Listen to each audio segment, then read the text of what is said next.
राधे श्याम राधे राधे राधे प्रिया प्रिया ओ राधे राधे श्याम राधे राधे राधे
प्रिया प्रिया राधे राधे प्रिया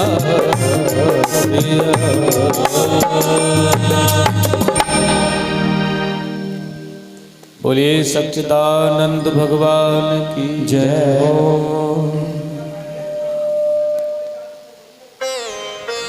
आइए परम मंगलमय अनंत विभूषित करुणा करुणालय भगवान श्री कृष्ण की भांगमयी मूर्ति श्रीमद् भागवत कथा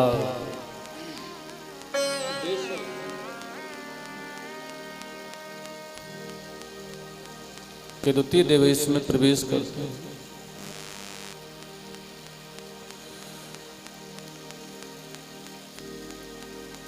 श्री सुखदेव जी राजा परीक्षित का उद्धार करने के लिए आए हुए हैं और परीक्षित जी महाराज ने आज बहुत अच्छी तरह से राजा सभी के साथ में आज सुखदेव महामुनि का बहुत सुंदर पूजन किया है। हे गुरुदेव, और एक बड़ा अच्छा सा प्रश्न किया है। मैंने आपको जैसे कि बता रखा है, मैं एक असाध्य मरीज हूं। ऐसी अवस्था में केवल कान रूपी दोनों से दवा ग्रहण कर सकता हूं। गुरुदेव, 7 दिन का जीवन मेरा केवल शेष रह गया है और इन 7 ही दिनों में मेरी मृत्यु को मुक्ति में बदलने का अगर कोई साधन है तो आप मुझे बताएं, मैं वही करूंगा।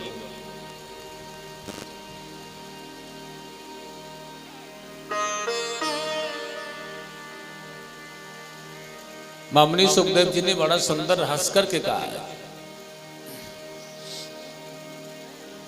राजन, पहले तो यह बात अपने दिमाग में से निकाल ही दो तुम कि मुक्ति के लिए 7 दिन ही मिले हैं। अगर गोविंद की कृपा है, ठाकुर जी की कृपा है, तो ये 7 दिन तो बहुत ज्यादा हैं। राजा खटवांग को तो 2.5 घड़ी में मुक्ति मिल गई थी। 2.5 घड़ी मात्र। खटवांग राजा सूर्य वंश में हुए हैं महाराज। देवताओं के साथ में मिलकर के युद्ध किया इन्होंने दैत्यों से, और युद्ध करते करते वर्षों बीत गए। लेकिन जब युद्ध का विराम हुआ तो देवताओं ने प्रसन्न होकर के इन्हें बड़ी बधाई दी, बड़ी शाबाशी दी। वरदान देने के लिए भी कहा, भैया तुमने हमें युद्ध में विजयश्री को प्राप्त कराया, इसलिए जो भी मांगना चाहते हो मांग लो। लेकिन वही राजा खटवांग ने कहा है, मेरा जीवन युद्ध करते निकल गया है। मैं कोई भी समय परमात्मा के लिए नहीं दे पाया। केवल मैं यह जानना चाहता हूं कि मुझे आप इतना बता दो कि मेरी मृत्यु आने में, क्योंकि यह सच है, मृत्यु निश्चित है कि आएगी। इसलिए देवताओं, अगर तुम मेरे ऊपर कल्याण करना चाहते हो तो मुझे यह बता दो कि मेरी मृत्यु कब आएगी, मेरी मृत्यु आने में कितना समय। देवताओं ने देखा, अब पता चला कि महाराज खटवांग की मृत्यु 2.5 घड़ी में ही होने वाली है, और बता दिया भैया तुम्हारी मृत्यु तो बिल्कुल नजदीक आ गई है, और मरने का जो समय है ना वो केवल 2.5 घड़ी शेष रह गया है। अब तुम इस 2.5 घड़ी में क्या कर सकते हो, इसलिए कोई वरदान अगर मांगना है तो मांग लो। लेकिन राजा खटवांग ने कहा यह 2.5 घड़ी मेरे लिए बहुत अमूल्य है, और मैं इस 2.5 घड़ी के जो जीवन को मेरे लिए भगवान के लिए मिल रहा है इसे वृथा नहीं गवाऊंगा। जिस पल जहां पर जिस समय जहां था वहीं उस 2.5 घड़ी के पल को परमात्मा में लवलीन कर दिया है। सर्वस्व पूरा का पूरा समय ठाकुर जी को दे दिया है। अंत हुआ, प्राण निकले, भगवान के पार्षद लेने आए, और वह मुक्त होकर के भगवान के श्री धाम के लिए चले गए। उन्होंने कहा राजा खटवांग की तो 2.5 घड़ी में मुक्ति हो गई थी राजा परीक्षित, लेकिन तुम्हारे पास में तो 7 दिन बाकी हैं। लेकिन इस मुक्ति को पाने के लिए, परमात्मा की कृपा पाने के लिए क्या करना होता है राजन? उन्होंने बड़ा सुंदर कहा, भैया यह सारा संसार है ना, यह परमात्मा मय मानना पड़ेगा। हमारी दृष्टि जहां जहां तक हमें देख रही है, जहां जहां तक निहार रही है, जहां जहां देख रही है, वह सारा संसार जहां तक भी हमारी पहुंच है, जहां तक हमारी ज्योति का दर्शन कर रही है दुनिया का, यह सब हमें संसार परमात्मा मय मानना है। क्योंकि यह सारा संसार भगवान में ही विराजमान है, ठाकुर जी के विराट रूप में इसका विराजमान है। और दूसरी प्रकार से भगवान को पाना है तो प्राणायाम, आसन, भजन, भक्ति,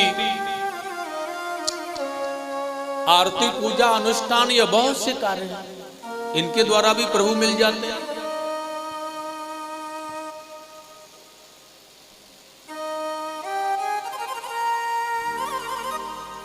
और अभिलाषा भी लोग करते हैं महाराज। और भैया इस संसार में ना अलग अलग प्रकार के भगवानों की पूजा भी है। अगर कोई अलग अलग प्रकार के भगवानों को मनाना चाहे तो वह भी है। जैसे कि बड़ा अच्छा बताया है महाराज, संतान की अगर प्राप्ति करनी है तो प्रजापति की आराधना करनी होती है, और सौंदर्य के लिए भगवान गंधर्व की पूजा करनी होती है, विद्या के लिए भगवान शंकर की पूजा करनी होती है, और सुख शांति के लिए माता उमा की पूजा करनी होती है, लक्ष्मी की प्राप्ति के लिए माता दुर्गा की पूजा करनी चाहिए, इंद्रिय सुख के लिए इंद्र की पूजा, और कीर्ति या प्रभाव चाहने वालों को अग्नि देव की पूजा करनी होती है, आयु चाहने वाले को, और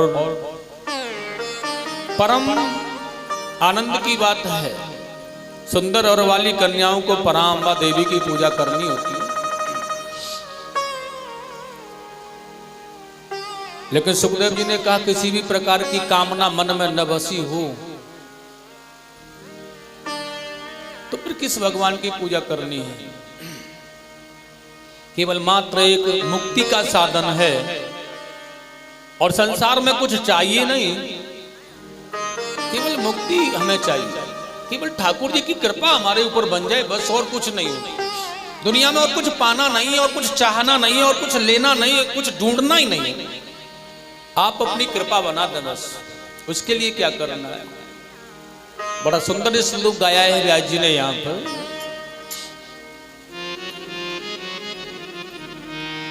अकामः सर्व कामो वा, किसी भी प्रकार की कामना नहीं है मन में, और केवल किसे पाना है? मोक्ष के दाता जो हैं, कौन से भगवान है या मोक्ष प्रदान करते हैं, जिनके अंदर मृत्यु महारानी नित्य आनंद लेती है। अकामः सर्व कामो वा मोक्ष काम उदारधि श्री कृष्ण गोविंद हरे मुरारे। श्री कृष्ण गोविंद हरे मुरारे। हे नाथ नारायण वासुदेव। तीव्रेण भक्ति योगेन यजेतं पुरुषं परम श्री कृष्ण गोविंद हरे मुरारे।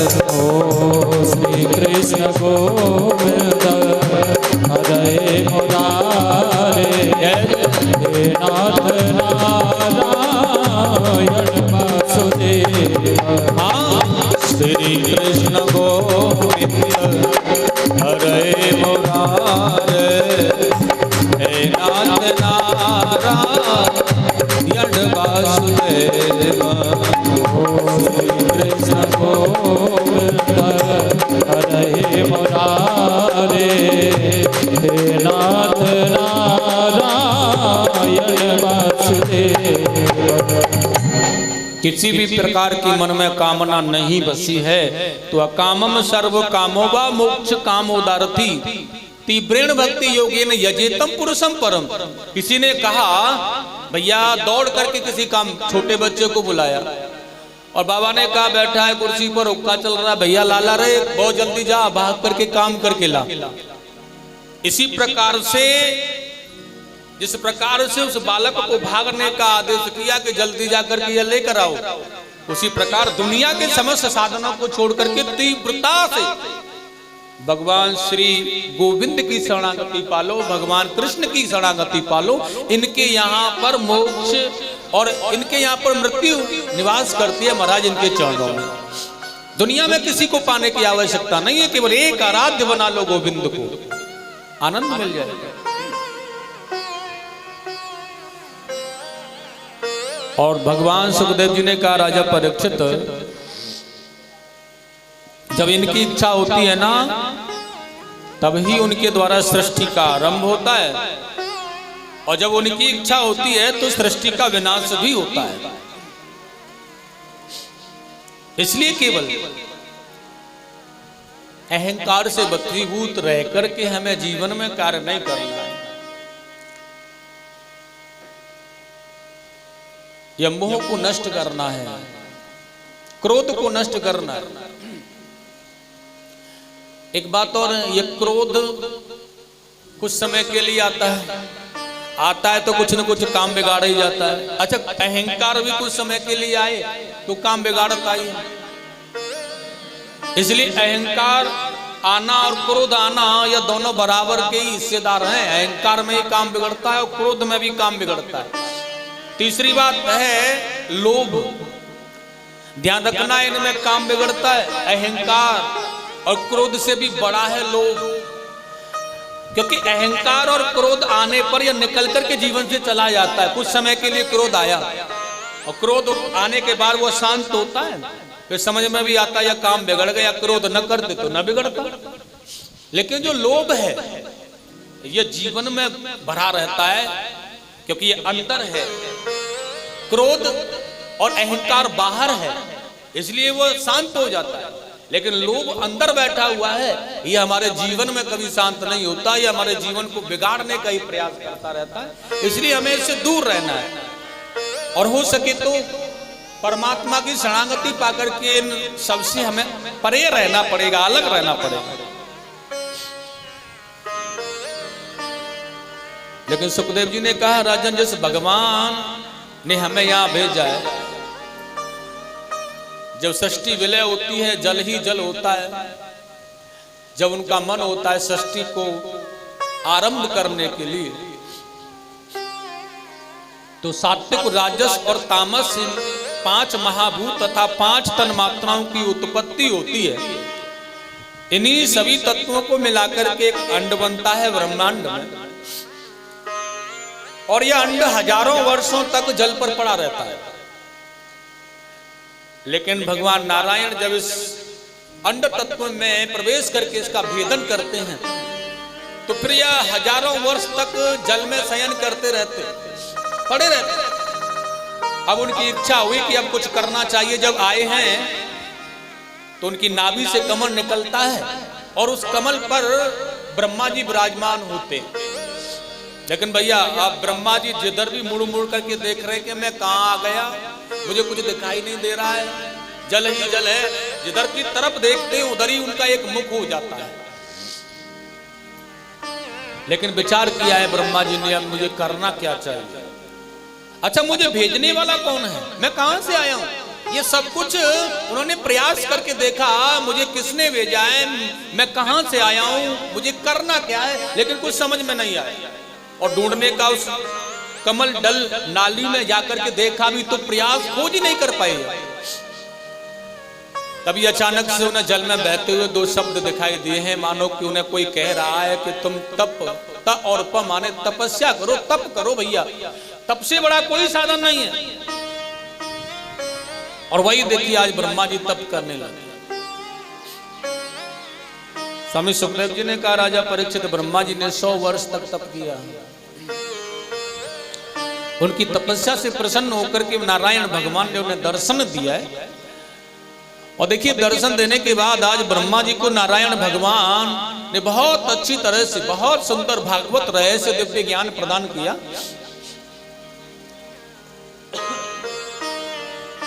सृष्टि करने का अधिपति बना दिया है।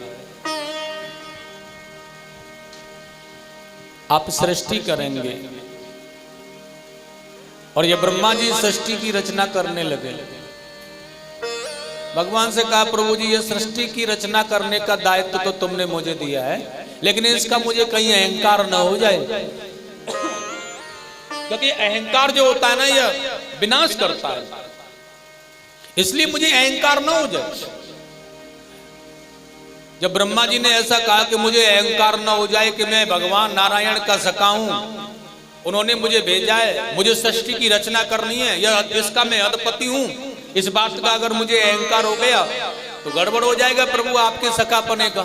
ठाकुर जी ने उस समय इन्हें श्रीमद् भागवत दिव्य ज्ञान प्रदान किया। ये भागवत ऐसा रहस्य है, ये ऐसा दिव्य ज्ञान है, इसका प्राप्त होना अहंकार का विनाश करना है, क्रोध का विनाश करना है, मोह को नष्ट करना है। और देखिए, आज नारायण का आदेश है, ब्रह्मा जी के मन में यह भाव आया कि मुझे सृष्टि प्रारंभ करनी चाहिए। तो सबसे पहले उन्होंने सृष्टि को जब करना चाहा तो सनत कुमारों को उत्पन्न किया है, अविद्या को उत्पन्न किया, पवित्र मन से इन्हें सृष्टि करने का आदेश किया, भैया आप सृष्टि करो। लेकिन इन्होंने सृष्टि करने से मना कर दिया है। ये सनत कुमार छोटे छोटे नन्हे नन्हे से, और उन्होंने कहा, हम तो महाराज तपस्या करने आए, हमें सृष्टि में कोई रुचि नहीं रखी। ब्रह्मा जी ने पैदा किया है सनत कुमार पुत्र की भांति भगवान ब्रह्मा जी की। अब पिता को मना कर दिया, पिता आज्ञा दे रहा है, पिताजी को मना कर दिया, ब्रह्मा जी को क्रोध आ गया। उन्होंने कहा, तुमने मेरी आज्ञा का उल्लंघन किया है, इसलिए जब तुम सृष्टि करने में सहयोग ही नहीं करना चाहते हो तो मैं तुम्हें श्राप देता हूं, तुम इतने बड़े हो ना, सदा के लिए ऐसे ही रहो। आज तक भी सनत कुमार लोग वैसे ही हैं, लेकिन उन्होंने उसके बाद में फिर सृष्टि करने के लिए विचार किया तो क्रोध भरा हुआ है मन में, क्योंकि क्रोध आया, श्राप दिया तो क्रोध में दिया। और जब क्रोध आया तो उन्होंने अपने क्रोध को अपनी प्रकृति से निकाल के बाहर किया है। और जब क्रोध को प्रकृति से बाहर निकाल करके पैदा किया तो देखिए, इसके अंदर से एक रुद्र नाम का बालक प्रकट हुआ है ब्रह्मा जी के क्रोध से। उसी एक रुद्राणी देकर के बहुत अच्छी तरह से देखिएगा, आज कहा है भैया तुम सृष्टि को आरंभ करो। लेकिन यह रुद्र सृष्टि जब होना प्रारंभ हुई तो ब्रह्मा जी ने देखा है कि यह कुछ अच्छी नहीं है, ठीक नहीं है। किसी की आंख, नाक, कान, मुंह, पैर, हाथ या कोई सब सिस्टम से नहीं है, अलग प्रकार का है कुछ। जो सृष्टि होनी चाहिए, जैसा सृष्टि में होना चाहिए वैसा नहीं मिल पा रहा। ब्रह्मा जी ने मना कर दिया, आप लोग सृष्टि नहीं करोगे क्योंकि आपकी जो रची हुई सृष्टि है यह ठीक नहीं है। और उसके बाद में देखेगा ब्रह्मा जी ने पुनः कर्दम ऋषि को पैदा किया है, मन से मरीच को पैदा किया है, नेत्र से अत्रि मुनि को पैदा किया है, मुख से अंगिरा, कर्ण से पुलह ऋषि को, नाभि से पुलह को, कर से क्रतु महाराज को पैदा किया है इन्होंने, और त्वचा से भृगु को, प्राण से वशिष्ठ को, अंगुष्ठ से यक्ष और गोद से नारद जैसे ऋषि को पैदा किया। लेकिन ध्यान रखना है, इन सभी ऋषियों से इन्होंने बोला भैया एक काम करो, सृष्टि करने में सहयोग करो मेरा, लेकिन इन्होंने भी मना कर दिया। हमें सृष्टि करने में कोई रुचि नहीं है, कोई आनंद नहीं है, हम तो भगवान का भजन करने आए, हमें तो ठाकुर जी की सेवा करनी, हम तपस्या करेंगे। और ये सभी तपस्या करने के लिए चले गए। ब्रह्मा जी ने मन में विचार किया कि जो भी करना है स्वयं करना है, क्योंकि स्वयं में करने पर जो आनंद है वह अलग से करने में नहीं है। और आज उसी पल ब्रह्मा जी ने अपने शरीर के दो भाग किए हैं सज्जनों।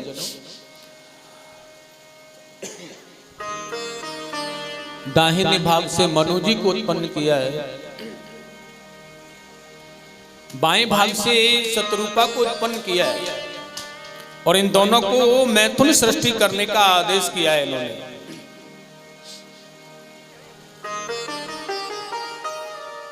लेकिन जब यह बड़े आनंद के साथ में मैथुन सृष्टि मनु जी और शत्रुपा के द्वारा हुई, तो बताया इनके यहाँ पर 5 संतानें हुई हैं, जिनमें देवहूति, आकृति और प्रसूति, ये 3 कन्या हुई हैं। और इनके 2 पुत्र हुए महाराज, जिनका नाम है प्रियव्रत और उत्तानपाद। 5 संतान इस प्रकार से आज हुई है मनु जी महाराज। लेकिन संतान होना और संतान की वृद्धि होने के लिए मनु जी ने विचार किया है कि जब सृष्टि होगी तो आगे सृष्टि बढ़ेगी भी, और जब सृष्टि आगे बढ़ेगी तो बढ़ेगी कहां, रहेगी कहां, क्योंकि जल ही जल उन्हें दिखाई दे रहा है। और देखिएगा तभी भगवान ब्रह्मा जी के पास में गए, अब उनको जाकर के नमस्कार किया, प्रार्थना की, प्रभु जी ये सृष्टि का आगमन तो हो गया, लेकिन ये कहां रहे। तभी ब्रह्मा जी ने भगवान नारायण का ध्यान किया, उनकी नासिका से छींक निकली, और उस छींक के साथ 12 भगवान का अवतार हुआ है, नारायण का 12 अवतार। और देखिए कुछ ही पल में हाथी के समान विशाल हो गया है। आदरणीय सुखदेव जी ने कहा यह जल में छिपी हुई पृथ्वी को अपनी ग्राण शक्ति से खींच करके ले आए। हिरणाक्ष रूपी दैत्य का, पापी का वध इन्होंने किया और पृथ्वी को जल के ऊपर स्थापित कर दिया। मनु जी महाराज बड़ा प्रसन्न हुए, हरी भरी सुलक्षित स्वरूपमान बड़ी आनंदमयी माता पृथ्वी का दर्शन कर, क्योंकि यहाँ पर सृष्टि होना अनिवार्य है, यहाँ पर सृष्टि को बड़े आनंद से किया जा सकता है।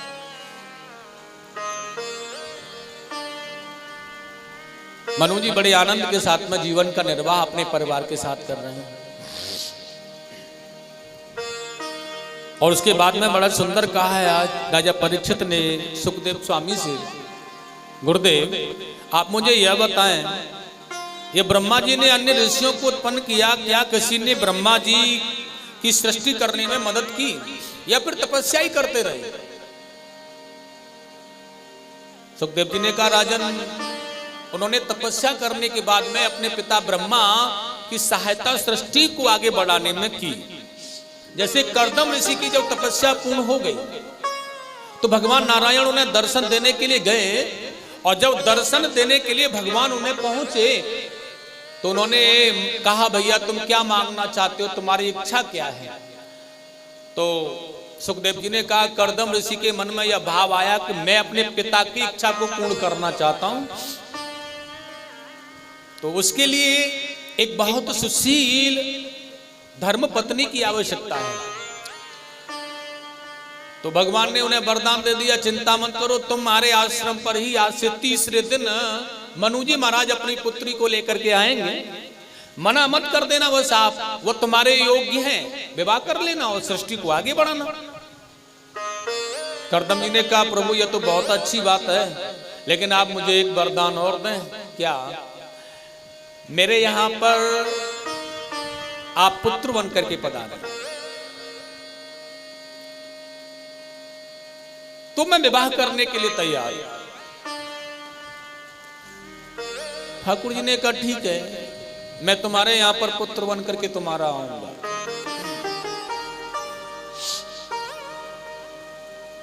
वरदान दे करके चले गए।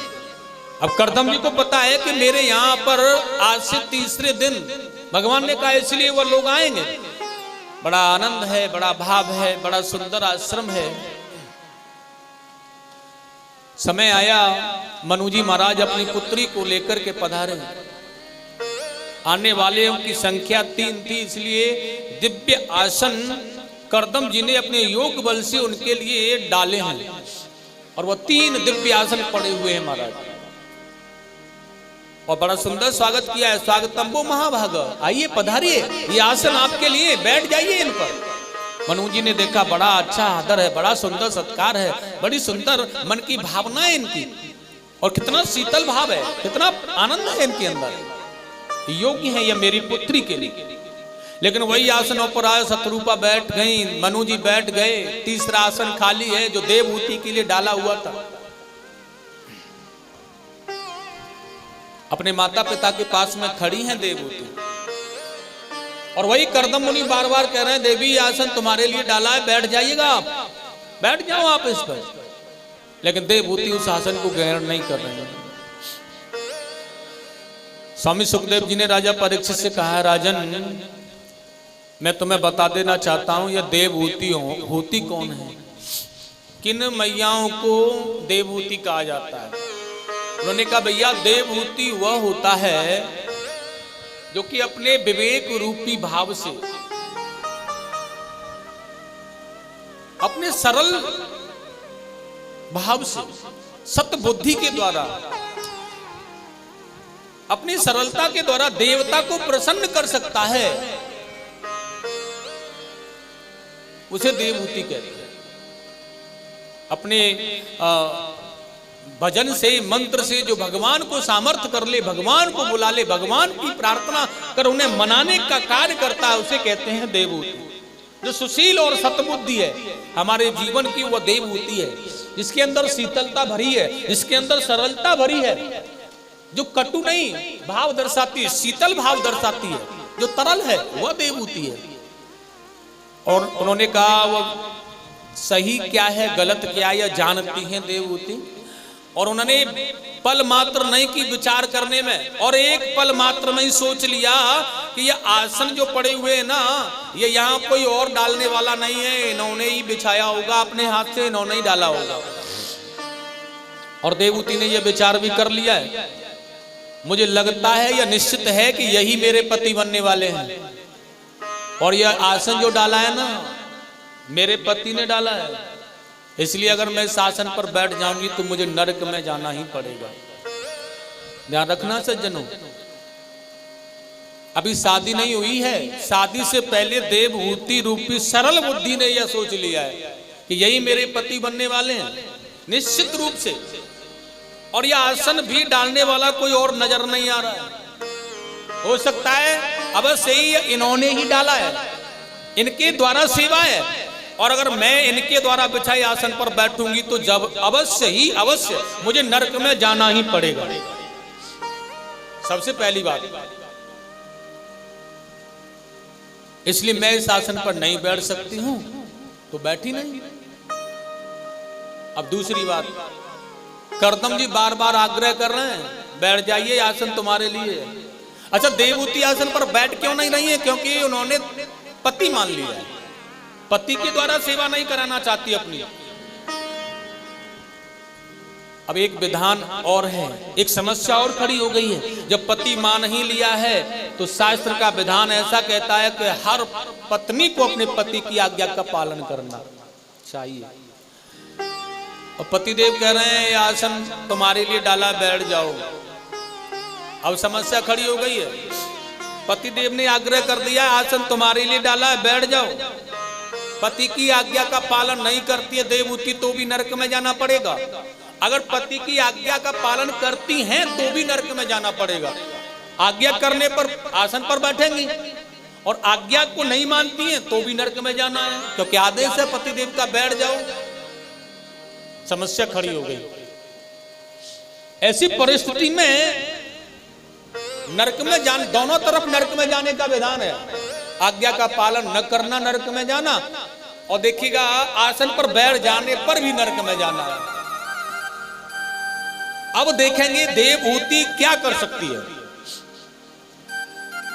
स्वामी सुखदेव जी ने कहा भैया इसी का नाम देवहूति है कि दोनों तरफ से नरक में जाने वाली स्थिति से गुजरने के बाद भी वो नरक में न जाए, इसी को तो देवहूति कहते हैं। वो नरक में जाने से बच जाए, अपने सरल कर्मों के द्वारा वो नरक में न जाकर के अपने लिए मार्ग खोज ले, उसी को देवहूति कहते हैं। वही सतबुद्धि देवहूति होती है। और देवहूति ने ये विचार कर लिया है। और क्या विचार किया है? पतिदेव की आज्ञा इसलिए बैठना पड़ेगा। अच्छा, पतिदेव का बिछाया हुआ आसन है इसलिए इस पर नहीं बैठना पड़ेगा, इसलिए आज अपने अंगुष्ठ का नख उस आसन पर टेक करके रख करके उसी आसन के समीप नजदीक जमीन में बैठ गए और पतिदेव को इशारा कर दिया ये तुम्हारा आसन मुझे स्वीकार है, मैं इसका तिरस्कार नहीं कर रही हूं, लेकिन आग्रह है आपसे कि बैठ नहीं सकती हूं क्योंकि आपकी सेवा है और आपकी आज्ञा इसलिए बैठ गई हूं। नीचे आसन पर नहीं, बिल्कुल आसन के ही नजदीक सट करके जमीन पर बैठी। इसे कहते हैं देवहूति, जिसके अंदर सरल और कूट कूट करके सत भावनाएं भरी हैं। ऐसी सरल बुद्धि देवहूति है जो कि नरक में जाने से बच गई। और महाराज वह सतयुग वाली देवहूति है और यह आज की कलयुग वाली देवहूतियों की बात की जाए तो, क्योंकि देवहूतियां तो आज भी हैं, क्योंकि हमारी वो सरल सतबुद्धि देवहूति है। लेकिन आज की जो देवहूति है इतनी सरल हो गई है, इतनी सरल, इतनी नम्रता आ गई है उसके अंदर कि कोई बात नहीं है, चाहे हजारों नरक मिले पति देव सेवा करते रहें बस। चाहे वह आसन डालें, चाहे वह बिस्तर लगाएं हमारा, चाहे वह खटिया डालें, चाहे वह चाय बना करके पिला रहे हैं या फिर भोजन बना करके खिला रहे हैं, कोई बात नहीं है। हम इतनी सरल हो गई हैं, इतनी सरल, इतनी सत हो गए हैं कि कितनी भी सेवा पति देव करें कोई बात नहीं है। आखिरकार सेवा हमारे पति की है, नरक में हमें ही जाना है। तो एक नहीं, अपने पति से पाई हुई सेवा के लिए हजारों नरक पुरवा जाने तो नरक में ही तो जाना है। और देखना कैसे नरक कहां पर रहता है या नरक कहां है क्या पता, लेकिन पति की सेवा लो और जितना बन सके उतना ज्यादा इससे सेवा लो, ज्यादा से ज्यादा। भागवत जी हमें यही सिखाने का प्रयास करते हैं और उसे हमें धारण करना चाहिए, ग्रहण करना चाहिए, सीखने का प्रयास करना चाहिए। यार कथाओं के माध्यम से हमें क्या प्राप्त होता है? ये हमारे आदर्श हैं कथाएं, इस पर चलकर इनको श्रवण करने से कुछ नहीं मिलता है, इनको श्रवण करने से इनको अपने जीवन में उतारने पर फल मिलता है। कहीं से भी, किसी भी पल से, किसी भी प्रकार से एक बार अपने जीवन में कहीं से भी किसी प्रकार से उतार करके देखो तो सफलता मिलेगी।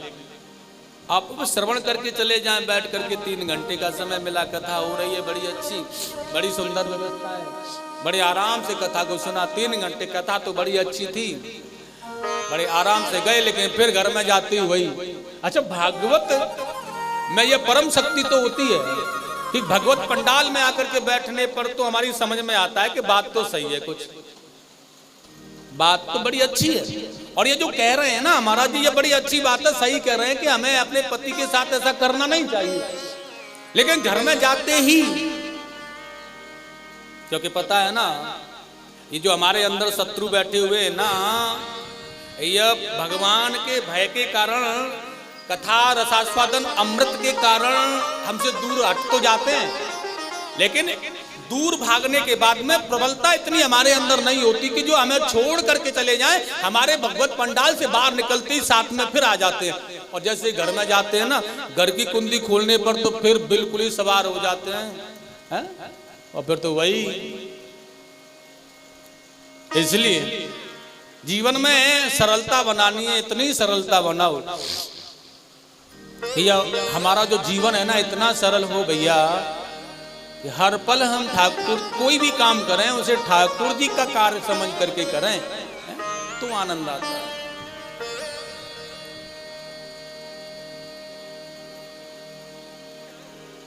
भगवान से मन लगा। एक झोली में फूल खिले हैं,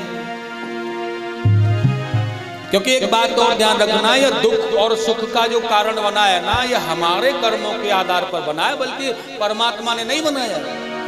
इसे तो बिल्कुल मानना पड़ेगा। हम जो सुख भोग रहे हैं ना, ये हमने कर्म किया है इसलिए भोग रहे हैं।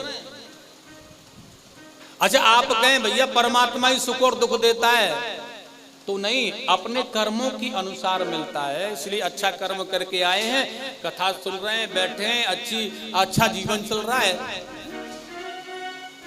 और अच्छा अगर नहीं करोगे, आज अच्छा नहीं, अच्छा करके आए हैं तो अच्छा मिल रहा है, लेकिन अब अच्छा नहीं करोगे तो फिर अच्छा मिलने वाला नहीं है। इसलिए कहा किसी ने बड़ा सुंदर भाव,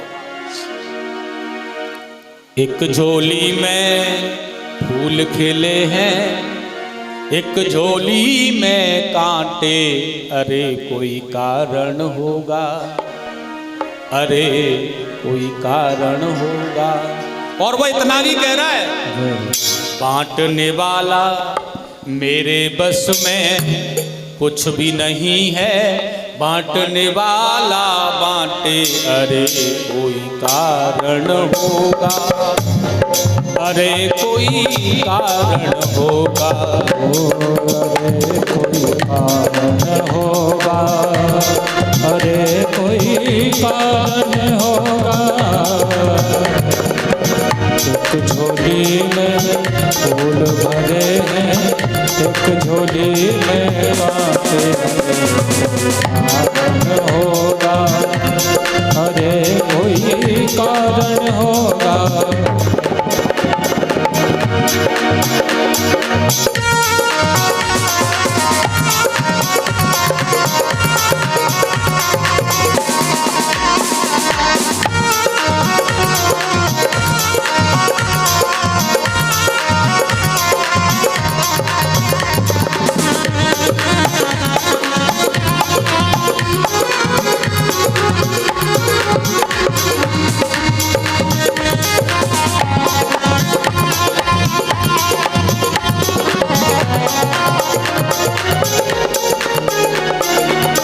पहले किस्मत बनी हमारी, फिर बनता ये शरीर।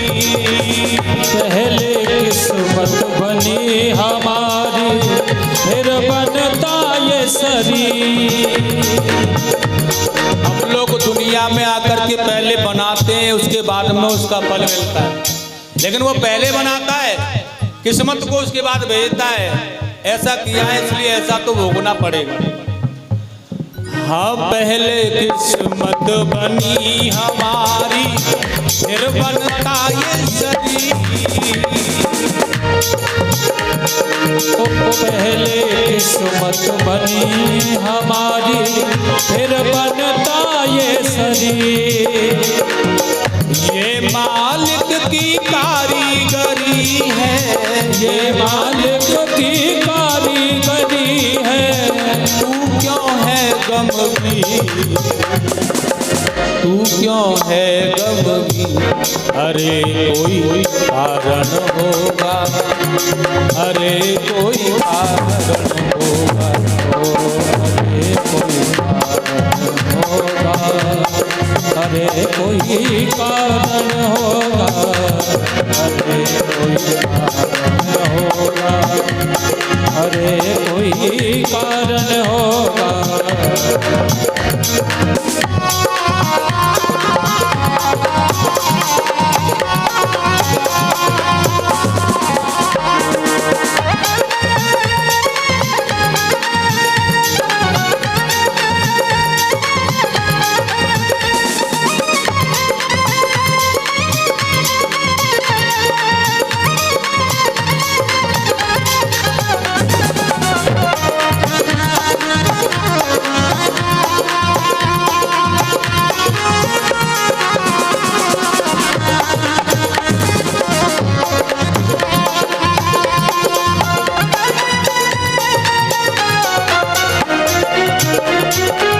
सांप अगर डस जाए किसी को तो मिल जाए जीवन दान। ओ सांप अगर डस जाए किसी को तो मिल जाए जीवन दान। तो मिल जाए जीवन दान, तो मिल जाए जीवन दान। अगर किसी को सांप डस लेता है, उसका विष उतारने के लिए इलाज हो जाता है, डॉक्टर लोग लग जाते हैं, वो बच जाता है। लेकिन यह भी परमात्मा का बनाया हुआ खेल है। तो मिल जाए जीवन दान, तो मिल जाए जीवन दान, तो मिल जाए जीवन दान। लेकिन हाथ ओ चींटी की बस एक फूंक से, चींटी की बस एक फूंक से, चींटी की बस एक फूंक से, चींटी की बस एक फूंक से हाथी का काम तमाम। अरे कोई कारण होगा, अरे कोई कारण होगा, अरे कोई कारण होगा, अरे कोई कारण होगा, अरे कोई कारण होगा, अरे कोई कारण होगा। एक झोली में फूल खिले हैं, एक झोली में आते अभी कारण होगा, अरे कोई कारण होगा। ओ अरे कोई कारण होगा, अरे कोई कारण होगा, अरे कोई कारण होगा, अरे कोई कारण होगा।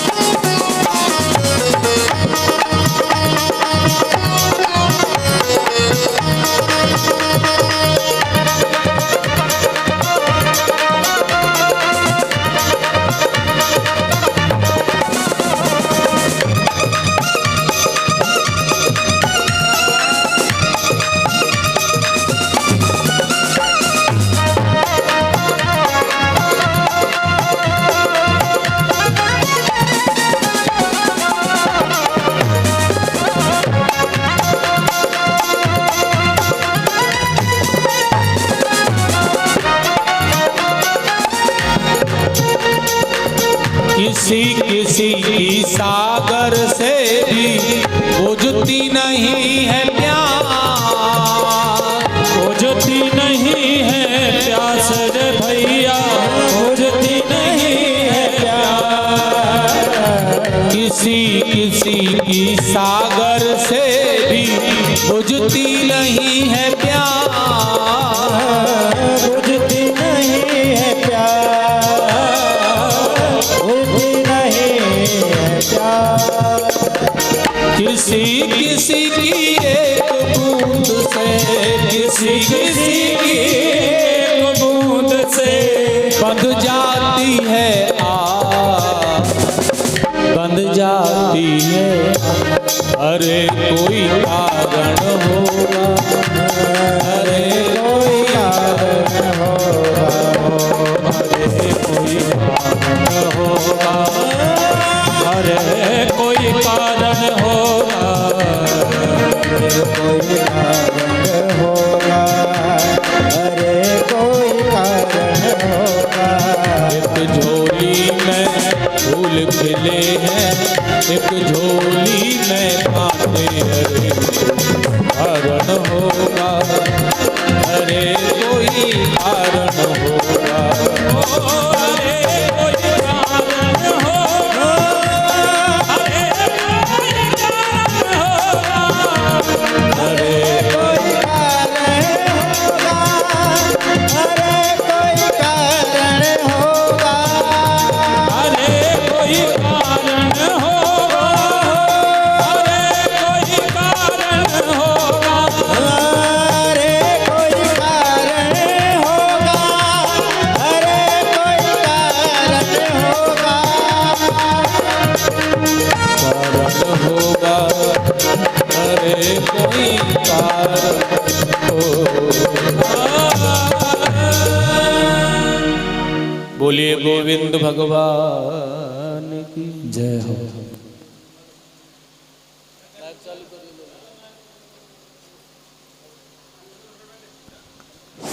हेलो, राधे राधे।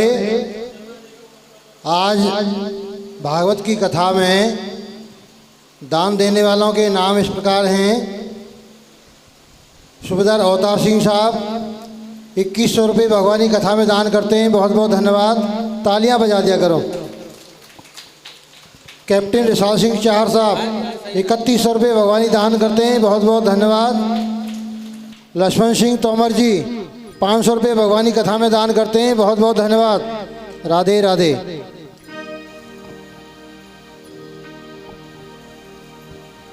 बोलिए वृंदावन बिहारी लाल की।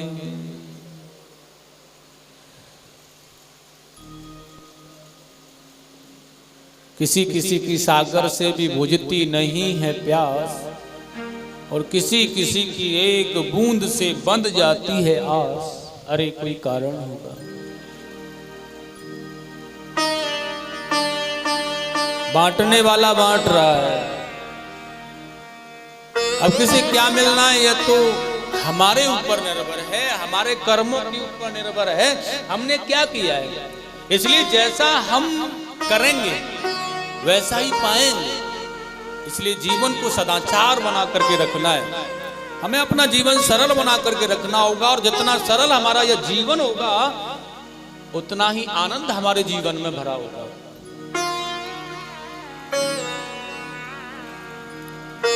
देवहूति मैं नरक में जाने से बचने का यह उपाय ढूंढा। सब सरल बुद्धि को देवहूति कहा, मैंने आपसे बताया। लेकिन आज जब बैठे हुए हैं तो वहां बातें होने लगी कर्दम मुनि से। मनु जी ने आग्रह किया, हम अपनी पुत्री का विवाह आपसे करना चाहते हैं। कर्दम जी ने बड़ा सुंदर कहा है, ठीक है आप अपनी पुत्री का विवाह मुझसे करना चाहते हैं तो कोई मुझे आपत्ति नहीं है, लेकिन मैं एक सत्पुत्र होने के बाद मैं सन्यास लेकर के वन में चला जाऊंगा। आप अपनी पुत्री को पूछ लें कि वह इस पर राजी है या नहीं, क्योंकि मैं बहुत समय तक ग्रस्त में नहीं रह सकता। मैं एक सत्पुत्र होगा तुरंत ही सन्यास ले लूंगा और वन में चला जाऊंगा भजन करने। अब आखिरकार तो मनु जी पिता हैं, बड़ी समस्या। उन्होंने कहा हम विवाह की बात करने आए और ये सन्यास की बात कर रहे हैं। अब विवाह के समय पर सन्यास की बात कौन करता है भाई? तो विवाह के समय पर तो बस खातरदारी होती है कि कैसे भी बात बन जाए और ये विवाह कैसे भी हो जाए, बहुत अच्छी तरह से और बहुत अच्छी समझदारी से। बेचारा बिचौलिया भी लगा होता है, घर वाले भी बड़ी मेहनत करते हैं खान पान में, और हर प्रकार से हर विषय को लेकर के कि कैसे भी बात बन जाए। और वहां पर बात बिगड़ रही है, बताओ कि हम सन्यास ले लेंगे। सन्यास कहां से आ गया? बड़ी समस्या है। मनु जी ने विचार किया कि करना क्या चाहिए, और देखिए देवहूति ने यह विचार किया है कि पिताजी बड़े परेशान हैं हमारे। लेकिन देवहूति के मन में ऐसा भाव आ गया है कि मुझे यही पति चाहिए जिनके अंदर इतना, जो कि जितेंद्रिय है, जिसके अंदर वासना नहीं है। क्योंकि करदम किसे कहते हैं, इस बात का ध्यान करके चलना है हमें। करदम कौन होता है भैया? करदम कहते हैं कर दमन, जिसने अपनी इंद्रियों का दमन कर रखा है उसे करदम कहते हैं। उस मनुष्य को, उस जीव को करदम कहा जाता है। और करदम है ना, वो तपस्या करने वाले, भजन करने वाले जितेंद्रिय हैं वो। इसलिए देवहूति ने बड़ा सहज में पिताश्री को बोल दिया है, निसंकोच आप मेरा विवाह इनसे कर दीजिएगा। विवाह तय हो गया, बात बन गई, विवाह हो गया है। मनु जी महाराज अपनी पुत्री का विवाह करने के बाद में लौट करके आ गए अपने यहाँ। लेकिन सज्जनों, अब बड़ी समस्या यह है, माता पिता तो छोड़ करके पुत्री को वहां आ गए। अब पति की देखरेख में जीवन यापन होना है, बस शर्त ऐसा नहीं कि आज शादी हुई है हमारी कुछ अलग प्रकार का कुछ किया जाएगा, है? ऐसा कुछ नहीं है। आज विवाह होने के बाद में जब संध्या शुरू हुई, माने संध्या का समय आया, और जैसे ही संध्या का समय आया करदम मुनि संध्या वंदन के लिए चले गए। और सज्जनों, आज जैसे ही संध्या वंदन करना प्रारंभ किया, योग ध्यान करना प्रारंभ किया, संध्या वंदन करते करते साधना लग गई। और सुनो, साधना भी ऐसी लगी, ध्यान नहीं हट रहा है, बस समाधि लग गई, भजन करने लगे। और देवहूति तो बेचारी नहीं थी, परिवार, घर, ये सब कुछ कहाँ, कौन क्या है, कैसा है, झोंपड़ी में क्या रहता है, खान पान की व्यवस्था क्या है, क्या करना चाहिए, क्या नहीं करना चाहिए, यह बेचारी अब भ्रमण करके देख रही है कि अब मैं करूं क्या। पतिदेव ने तो समाधि ले ली, लेकिन विचार कर रहे हैं। करदम जी के आश्रम पर बड़ी अच्छी व्यवस्था है। उन्होंने कहा भैया, एक दूसरे के शत्रु होने पर भी यहां पर सब समभाव से रहते हैं। वहीं सर्प रह रहा है, वहीं मूसक रह रहा है, वहीं पर बिल्ली का बच्चा खेल रहा है, लेकिन सब बड़े आनंद से रह रहे हैं। कोई किसी के, एक दूसरे के शत्रु होने पर भी कोई किसी से कुछ नहीं कह रहा है। और देवी देवहूति ने देखा है कि यह परिवार तो बड़ा अच्छा मिला है मुझे, क्योंकि यहाँ कलह नहीं है, एक दूसरे की अनुयायी है, ये एक दूसरे से प्रेम करते हैं, जीवन बड़ा सरल रहेगा। पंछियों की बड़ा सुंदर चहक है। धीरे धीरे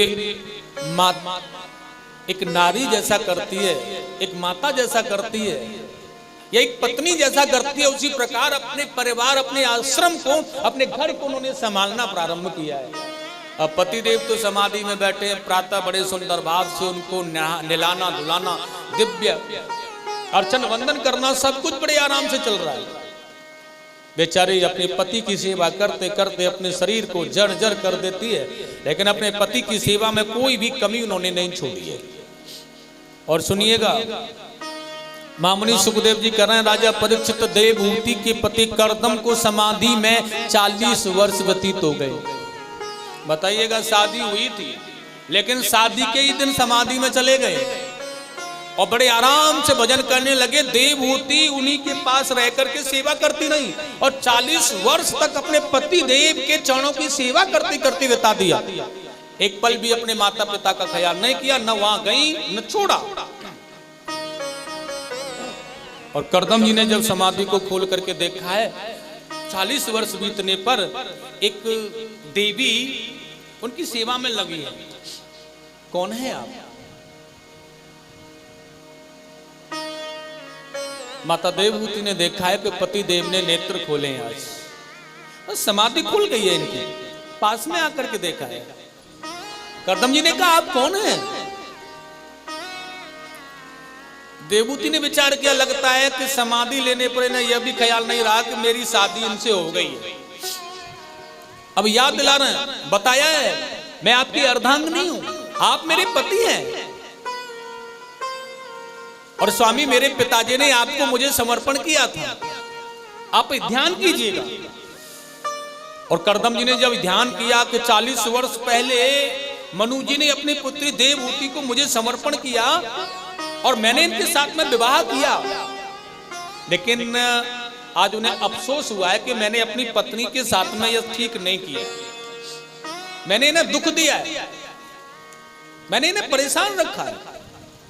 और जो कि मुझे नहीं करना था, आज निर्मल और सरल देवहूति को देख करके निहार रहे हैं करदम जी की इन्होंने अपने शरीर को जर्जर, ये 40 वर्ष पहले कैसी थी और आज कैसी हैं, लेकिन उन्होंने मेरे शरीर को वही उसी प्रकार से सुलज्जित रखा है। इतना बड़ा तप, इतनी बड़ी कठिन परीक्षा इन्होंने दी है। उनकी आंखों से दृग्बंध निकला जो कि एक सरोवर में निर्माणित हुआ है, लेकिन आज वही करदम जी कह रहे हैं, देवी तुमने मेरी बहुत मेहनत से बहुत अच्छी तरह सेवा की है, इसलिए तुम जो भी मांगना चाहती हो मांगना। लेकिन माता देवहूति ने कहा है मैं कुछ नहीं मांगना चाहती हूं। लेकिन उनके सूखे हुए शरीर को देख करके करदम जी ने कहा है एक काम करें, आप इस सरोवर में स्नान करके आए। लेकिन देवहूति जानती थी दिव्य शरीर मुझे प्राप्त हो उससे कोई फायदा नहीं, इसलिए उन्होंने कहा है स्वामी अगर इस सरोवर में स्नान करना है तो मैं अकेली नहीं करूंगी, आप भी मेरे साथ करोगे। और वही दोनों ने स्नान किया तो उनकी तरुण अवस्था हुई, बड़े सुकोमल शरीर हुआ है दोनों का। और अपने योग शक्ति से देखिएगा आज एक विमान तैयार किया है करदम जी ने, जिस विमान में अनेकों साधन हैं, देवतुल्य साधन है, जिसमें अनेक सेवकाएं अनेक सेवक जन हैं, बहुत अच्छी व्यवस्था है। और उसी विमान में बैठ करके अपनी पत्नी को लेकर के यह लोक लोकांतरों का भ्रमण करने के लिए चले गए। सुखदेव जी ने कहा जहां भी जाते हैं कोई रोक नहीं सकता, कोई रोक टोक नहीं होती इनकी। दिव्य दर्शन कर रहे हैं, दिव्य आनंद ले रहे हैं, विहार कर रहे हैं अपनी पत्नी के साथ। उन्हें सर्वस्व सुख प्रदान करने का मन किया इन्होंने। और यह समस्त भ्रमण करने के बाद में लौट करके आए। सुखदेव जी ने कहा अपने आश्रम पर तो माता देवहूति के गर्भ से अपने घर आने पर देखिएगा उनके यहाँ 9 कन्या प्राप्त हुई उन्हें, जो कि नवदा भक्ति का स्वरूप है। और ये 9 कन्याओं को पाने के बाद में बहुत प्रसन्न हैं करदम जी और देवहूति, बड़े अत्यधिक आनंद इनके मन में आ रहा है 9 कन्याओं को प्राप्त होने पर। कहते हैं नवदा भक्ति का स्वरूप ही तो ये देवी हैं करदम जी की। उन्होंने कहा अलग अलग रूप में 9 भक्तियां, नवदा भक्ति का ज्ञान, नवदा भक्ति की कृपा हमारे ऊपर 9 कन्याओं के रूप में हुई। और मैं आपको बता दूं देखिएगा सृष्टि का जो प्रारंभ हुआ है ना, ये कन्याओं से हुआ है। मनु जी की भी 3 पुत्री थी, पुत्र 2 थे। और देवहूति माता को 9 कन्या हुई हैं। अभी सृष्टि चल रही है, प्रारंभ चल रहा है सृष्टि का। कुछ समय व्यतीत होने लगा है, कितना आनंद कितना सुख मिला देवहूति को है। और जब समय बीता तो माता देवहूति ने भगवान नारायण का ध्यान किया है। सर्वेश्वर भगवान प्रकट होकर के आए। उन्होंने कहा आप क्या मांगना चाहती हैं? माता देवहूति ने कहा प्रभु जी मैं एक पुत्र की प्राप्ति करना चाहती हूँ, इसलिए आप मुझे वरदान दें। तो भगवान नारायण ने कहा आपके पति देव की भी इच्छा यही है और आपकी भी इच्छा यही है, इसलिए मैं तुम्हें एक पुत्र रूप में बहुत अच्छा पुत्र प्रदान किए देता हूँ। माता देवहूति ने कहा नहीं, अगर मेरे घर पर आप पुत्र बन करके आए तो ही पुत्र बन करके आए, अन्यथा नहीं। आपके जैसा सुकोमल पुत्र चाहती हूं मैं, आप जैसे वैसा पुत्र मुझे मिले। आपके अंदर की शीतलता, आपके अंदर का भाव।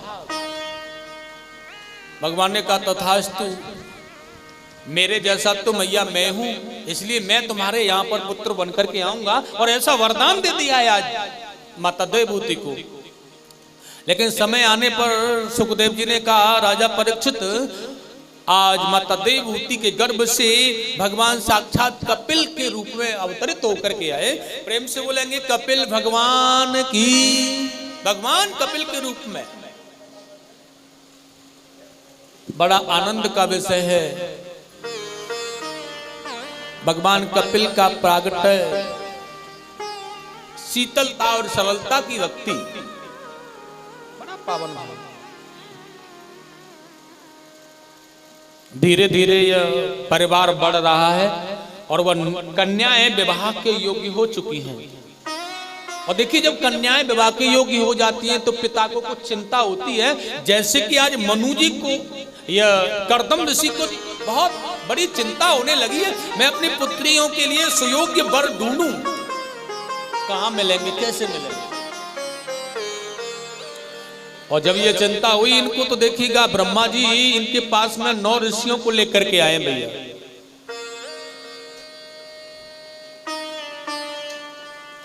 और बड़े सुंदर भाव में आज देखिएगा ब्रह्मा जी ने बहुत अच्छा कहा है इनको,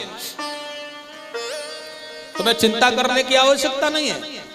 इसलिए यह जो ऋषिगण हैं ये सुयोग्य हैं, तुम्हारी पुत्रियों के योग्य हैं, इसलिए इनके साथ में अपनी पुत्रियों का विवाह कर दो। ब्रह्मा जी की आज्ञा मिली, कर्दम जी ने 9 ऋषियों को अपनी नव कन्याओं को अर्पण कर दिया है। और देखिएगा जिसमें कौन से ऋषि गण को कौन सी कन्या प्रदान हुई है, यह बड़ा अच्छा बताया है सुखदेव स्वामी ने। अत्रि मुनि को अनुसुईया नामक कन्या दी है। वशिष्ठ जी के साथ में माता अरुंधति का विवाह हुआ है। और मरीच को कला अंगिरा से श्रद्धा का विवाह हुआ है। पुलस्त्य को हर विभु नाम की कन्या प्रदान की है। पुलह को गति, क्रिया को क्रतु, भृगु को ख्याति और अर्थवा को शांति नामक कन्या का विवाह किया गया। जिसके योग्य वर है उसी के योग्य कन्या उसी प्रदान की है, बड़े अच्छे प्रकार से। और जब विवाह हो गया है, पुत्रियां अपने घर पर चली गई अपने पतियों के साथ में। पिताजी ने देखा कि बेटियों के लिए सर्वस्व सुख है, उन्हें किसी भी प्रकार की कोई परेशानी नहीं है। उनके पति ऐसे हैं कि मायके का उन्हें कभी ख्याल नहीं आएगा, कभी भी वो मायके की याद नहीं कर सकती हैं। ऐसा सुख शांति उन्हें प्रदान हुई है। तो उन्होंने कहा अब हमारा जो कर्म बंधन है ये छूट गया है। अब तो एक पुत्र की तरफ दृष्टि डाल करके देख रहे हैं कि कपिल ये भी बड़ा हो गया है। लेकिन भगवान कपिल क्या करते हैं भैया, यह तो ब्रह्मचर्य का पालन कर रहे हैं आजीवन। माता पिताओं ने कहना प्रारंभ किया, पूछा भी भैया इस सृष्टि में हमारा सहयोग करो, आगे बढ़ाओ इसे, लेकिन आजीवन ब्रह्मचर्य का पालन करके विवाह करने की इच्छा इन्होंने प्रकट नहीं की। मुझे विवाह नहीं करना, मैं केवल भजन करने आया हूं और मैं भजन ही करूंगा। इस प्रकार से यह केवल मात्र परम आनंदमय भाव से भगवान का भजन कर रहे हैं। कर्दम जी ने जान लिया है कि अब हमारे जीवन का जो कर्तव्य था वो पूरा हो गया। पुत्र लायक हो गया, बेटियों की विवाह और घर बस गए, वो अपने परिवार में प्रसन्न है। तो फिर हमें अब कुछ अलग करना चाहिए। इसलिए मन विचार किया है और मन में यह भाव उत्पन्न हो गया है कि अब हमें संन्यास लेकर के इस संसार को छोड़ देना चाहिए और भजन करना चाहिए। और भैया आज भजन करने के मन से अपने पुत्र के पास में आकर के कर्दम जी ने बड़ा सुंदर भाव प्रकट किया।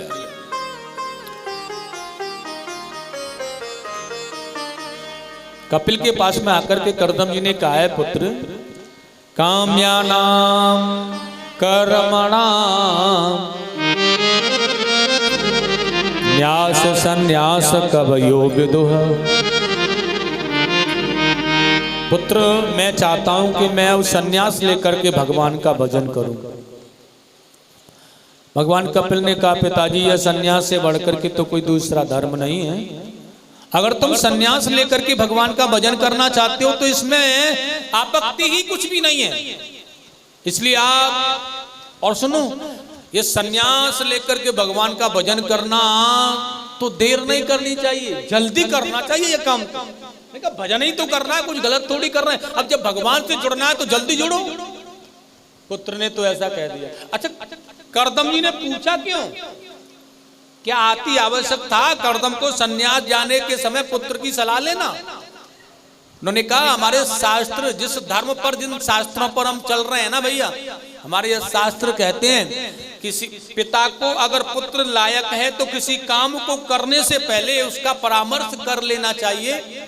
अगर पुत्र लायक है तो हमारा पुत्र कंधे के बराबर का हो गया है, जवान हो गया है और वह हमारे कहे अनुसार चलता है, जैसा हम कहते हैं वैसा ही करता है, लायक है और अच्छी प्रकृति वाला है, अच्छा स्वभाव है उसका, तो फिर उसे कोई काम हम कर रहे हैं तो पूछ लो, उसका परामर्श ले लो।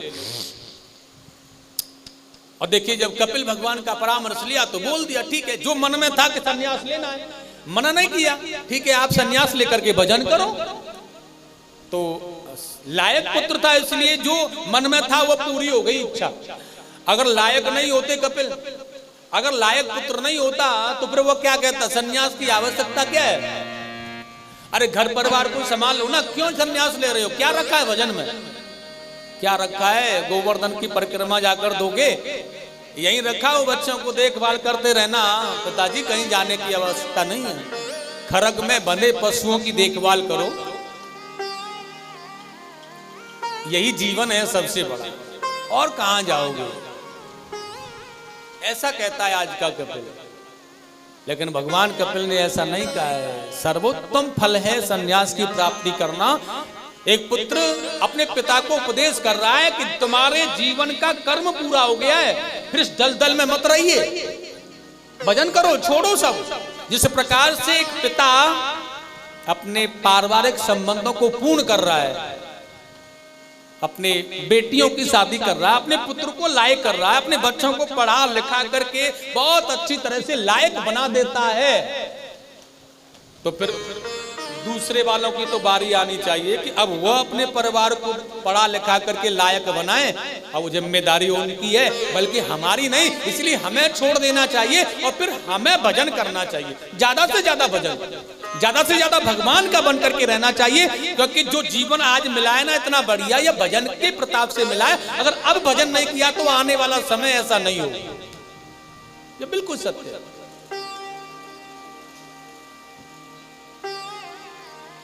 उसके बाद में आज पुत्र की आज्ञा मिली, पत्नी के पास में आ गए, क्योंकि ऐसी प्रकार पत्नी को भी तो नहीं छोड़ा जा सकता। देवी मैंने संकल्प किया था आपसे विवाह के समय एक पुत्र होने के बाद संन्यास लूंगा, हाँ किया था, मैं संन्यास लेना चाहता हूं, तुम्हारी क्या मर्जी है। अब कोई भी पत्नी तो नहीं कहेगी अपने पति को कि मुझे छोड़ करके चले जाए साहब। माता देवहूति ने कहा ठीक है आप संन्यास लेना चाहते हैं तो कोई बात नहीं, मुझे कोई आपत्ति नहीं है, लेकिन मैं भी तुम्हारे साथ संन्यास लेकर चलूंगी, मुझे भी संसार से कोई मोह नहीं है, मैं भी चलूंगी। खरदम जी ने कहा पत्नी के साथ रहने पर संन्यास नहीं हो सकता, क्योंकि पति का धर्म होता है पत्नी की सुरक्षा करना, और फिर मैं वहां पर तुम्हें वन में अपने साथ रखूंगा तो तुम्हारी देखभाल, तुम्हारी सुरक्षा की जिम्मेदारी बढ़ जाएगी, इसलिए मैं भजन नहीं कर पाऊंगा, फिर साधना टूट जाएगी, साधना नहीं बनेगी। इसलिए तुम्हें संन्यास लेने की आवश्यकता नहीं है देवी, तुम्हारा संन्यास है कि अपने घर पर रह करके, अपने परिवार में रह करके तुम धर्म का पालन करो और भगवान से अपनी प्रीति लगाओ, सरल बनो और ठाकुर जी की सेवा करते करते धर्म का पालन करो, यह सबसे बड़ी भक्ति है माताओं की। माता देवहूति ने कहा तो इस संसार में मैं कैसे रहूंगी, क्योंकि वही बात जिस समय भगवान श्री राम जा रहे हैं वन के लिए, माता सीता कह रही हैं हे प्रभु, भगवान ने कहा आप पिताजी की सेवा करना, मैया की सेवा करना, आप यहीं रह जाना। माता सीता ने कहा मुझे कोई आपत्ति नहीं आपके पिताजी की, आपकी माता जी की सेवा करने में, लेकिन भगवान एक बात है बस, और वह क्या है, वह बात यह है, बड़ा सुंदर कहा है, प्राणनाथ तुम बिन जग माही, मोको सोखद कतो कछु नाहि। श्री श्री राम जय राम जय जय राम जय जय राम श्री राम जय जय राम। और कितना सुंदर भाव है, आपके बगैर मुझे कोई भी सुख नहीं लग सकता। आप साथ हैं तो कोई भी परेशानी सुखमय होती है, लेकिन आप साथ नहीं है तो कोई सुख नहीं, कोई सेवा नहीं होगी। और कितना सुंदर भाव दर्शाया है, फिर भी मैं आपकी आज्ञा का पालन करूं और आपके माता पिता की सेवा करूं तो सेवा शरीर से होगी। और कितना सुंदर कहा, लेकिन शरीर की हालत क्या है? जिय बिन देह नदी बिन बारी, नदी बिन बारी तैसे ही नाथ पुरुष बिन नारी। जय जय राम जय जय राम श्री राम जय राम जय जय राम श्री राम जय राम जय जय राम जय जय श्री राम जय राम जय जय राम। जिय बिन देह नदी बिन बारी और तैसे ही नाथ पुरुष बिन नारी। अच्छा एक बात, अब मैं सेवा करूं तो सेवा शरीर से हो पाएगी ना?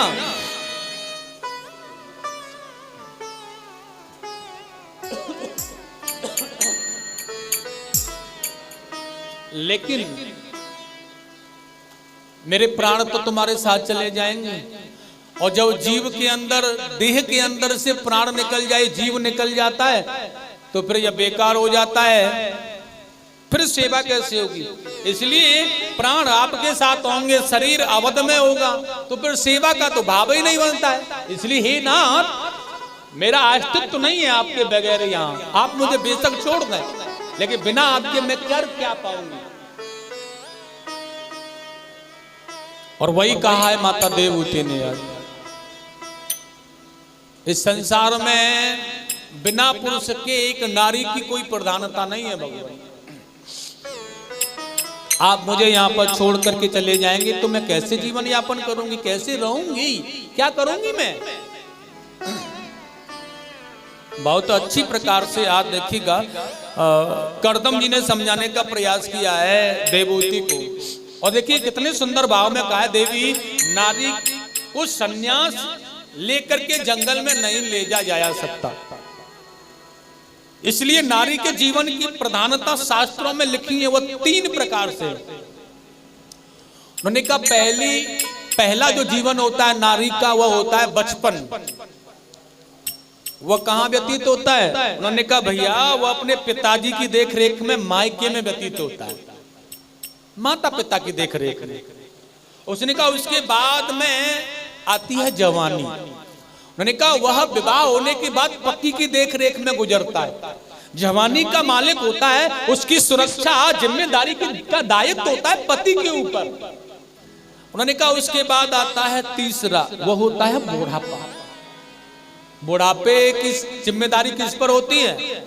उन्होंने कहा जिन संतान को हम सुख देते हैं, पालन करते हैं, जिन्हें अपना भाव देते हैं, उस संतान की, उस पुत्र की जिम्मेदारी है कि बुढ़ापे में हमारा सहारा बने। इसलिए नारी के जीवन की 3 प्रधानताएं, बचपन माता पिता की देखरेख में व्यतीत होता है, जवानी पति की देखरेख में व्यतीत होती है, और बुढ़ापे की जिम्मेदारी पुत्रों पर होती है।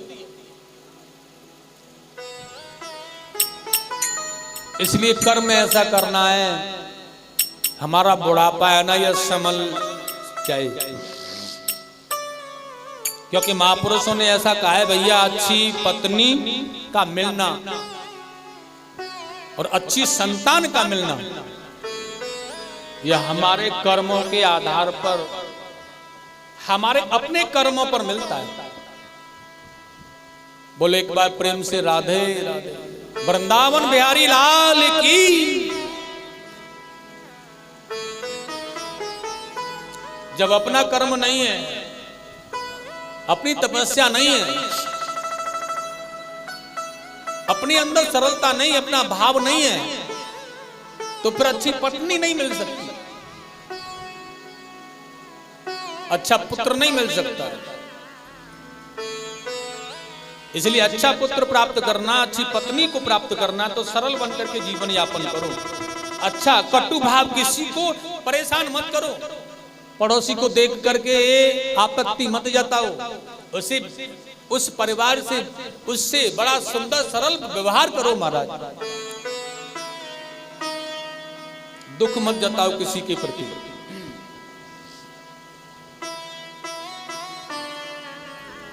करदम जी ने बहुत अच्छी प्रकार समझाने का प्रयास किया है। आपको तो रहना होगा, और फिर बताया आपका जो पुत्र है ना देवी, ये तो परमात्मा से मांगा हुआ मेरा ही स्वरूप है, जो कि आपको मैंने प्रदान किया है। इसलिए माता का कर्तव्य है पुत्र की देख रेख में जीवन यापन करे।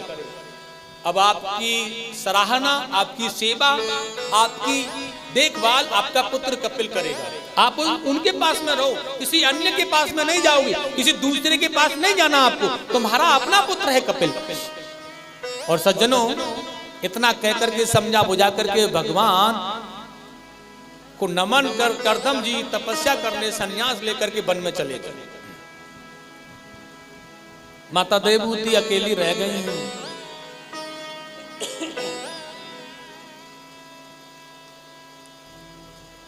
करदम जी के संन्यास लेकर के चले जाने पर उनके मन में विचार आया कि मुझे अपने पुत्र के पास चलना चाहिए। और माता देवहूति कपिल के पास में आकर के बड़े सुंदर भाव में बैठी, भजन कर रहे थे भगवान कपिल, बड़े आनंद से बैठे हुए थे। और उसी पल भगवान कपिल के पास में जाकर के माता देवहूति जब बैठ गई, और मन बड़ा अप्रसन्न है, संकोच है, पुत्र है ये मेरा, अब पुत्र से पूछूं कैसे जो पूछना है। अब मां को बड़ी संकोच, बड़ी झिझक लग रही है अपने पुत्र को पूछने में।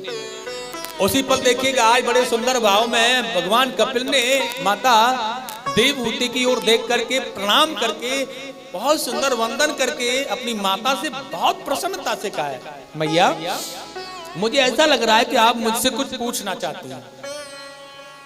भगवान देखिए, पुत्र ने अपनी माता की झिझक को स्वयं ही निकाला, और एकदम से माता देवहूति बोल पड़ी, हाँ सही समझा है तुमने, मैं तुझसे कुछ पूछना चाहती हूँ। तो भगवान कपिल मुस्कुरा करके कह रहे हैं, माँ जो भी पूछना है ना निसंकोच पूछो, बिल्कुल भी संकोच मत करो, मैं तो तुम्हारा अपना पुत्र हूं ना, इसलिए बिना संकोच के जो भी पूछना है पूछ लो। और वही पल था, आज कपिल भगवान से कहने लगी है माता देवहूति, पुत्र यह संसार बड़ा अनोखा है भैया, और लाला मैं इन संसार में रहती हूं ना, यह संसार मुझे बड़ा दुखी करता है, और मेरे शरीर में रहने वाली जो इंद्रियां है ना पुत्र, ये और ज्यादा दुखी करती है मुझे। भगवान कपिल ने कहा, क्या बात है मां?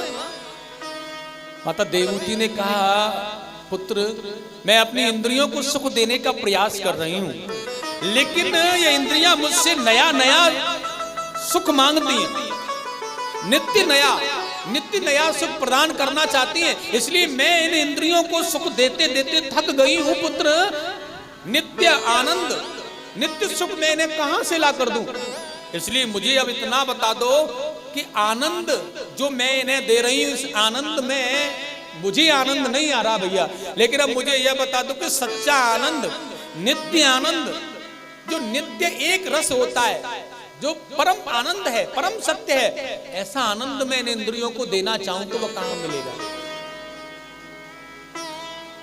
भगवान कपिल मुस्कुरा करके कह रहे हैं, मां यह संसार का जीव आता तो है, लेकिन भटकने के बाद में समय पाते पाते अगर ध्यान कर ले तो भी भटकने से बच जाता, अन्यथा जीवन व्यर्थ नष्ट हो जाता है महाराज। माता देवहूति ने कहा, नित्य आनंद कहाँ है? सच्चा सुख कहाँ है, सच्चा आनंद कहाँ है? उस आनंद को मैं अपनी इंद्रियों को देना चाहती हूँ। ये विषय मांगती है मुझसे, मैं थक गई हूँ इन्हें विषय देते देते। भगवान कपिल ने कहा, माँ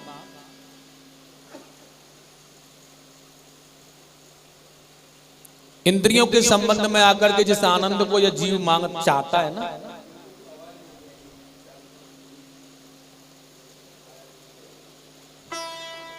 वो सर्वथा हमें पल मात्र के लिए तो प्रसन्न करने वाला होता है, लेकिन उसके बाद में अत्यंत दुखदाई होता है। प्रारब्ध में तो ऐसा लगता है बड़ा मीठा है, लेकिन अंत में विष से भी बड़ा कठोर हो जाता है। लेकिन भगवान कपिल कह रहे हैं, मां नित्य आनंद तो केवल एक ही जगह पर रहता है, सच्चा सुख तो केवल एक ही जगह पर है। यह संसार में हम आनंद को देख रहे हैं ना, ये हमें बड़ा आनंद मिल रहा है। ये सुंदर पत्नी, सुंदर बच्चे, अच्छा ज्ञान विज्ञान, अच्छा घर मकान, अच्छी गाड़ी, अच्छी फैक्ट्री, अच्छा बंगला, ये प्रारब्ध के अनुसार जो मिला है ना, अपने कर्म के अनुसार, यह वाकई में आनंद नहीं है। लग रहा है कि आनंद है, लेकिन अंत में यह विष से भी कठोर हो जाता है माँ। इसलिए हे माँ, आनंद तो केवल एक ही जगह है, परिणामे विस्मिमं तत्सुखम राजस्व स्मृतः। भगवान कृष्ण कह रहे हैं अर्जुन से, केवल एक आनंद है जो कि इंद्रियों के संबंध से छूट करके परमात्मा में लग जाता है मन, और जब सुख मिलता है वह सच्चा आनंद है मन। इसलिए हे मैया, इस मन को इंद्रियों के विषय से छुड़ा करके बुद्धि के साथ में लगाओ, और उस बुद्धि को परमात्मा के चरणों में छोड़ दो, आनंद मिलेगा।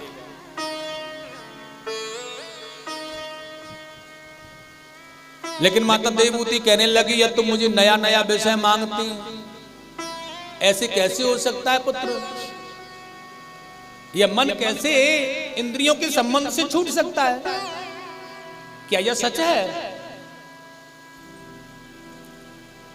कपिल भगवान ने कहा, मां एक राजा था, और उस राजा के पास में एक बकरा था, और उस राजा ने ऐलान किया था कि जो मेरे इस बकरे को झिकाएगा ना, मैं उसे अपना आधा राज्य दूंगा, बशर्त तो बकरा झिक जाना चाहिए। एक शर्त और भी थी उसकी, अगर बकरा नहीं झिका तो मैं उसे कारागृह में डाल दूंगा।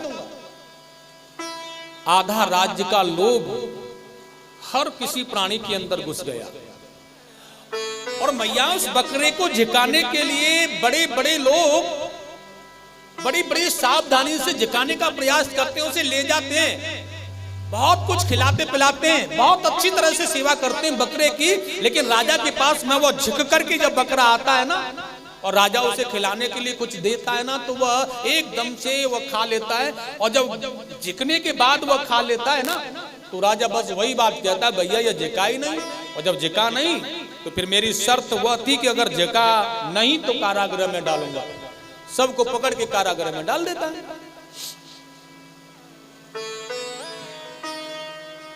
इसी प्रकार से राजा ने कारागृह में अनेक बड़े बड़े महारथियों को, बड़े बड़े लोगों को, जो भी लोभ के चक्कर में फंसे उन सबको डाल दिया।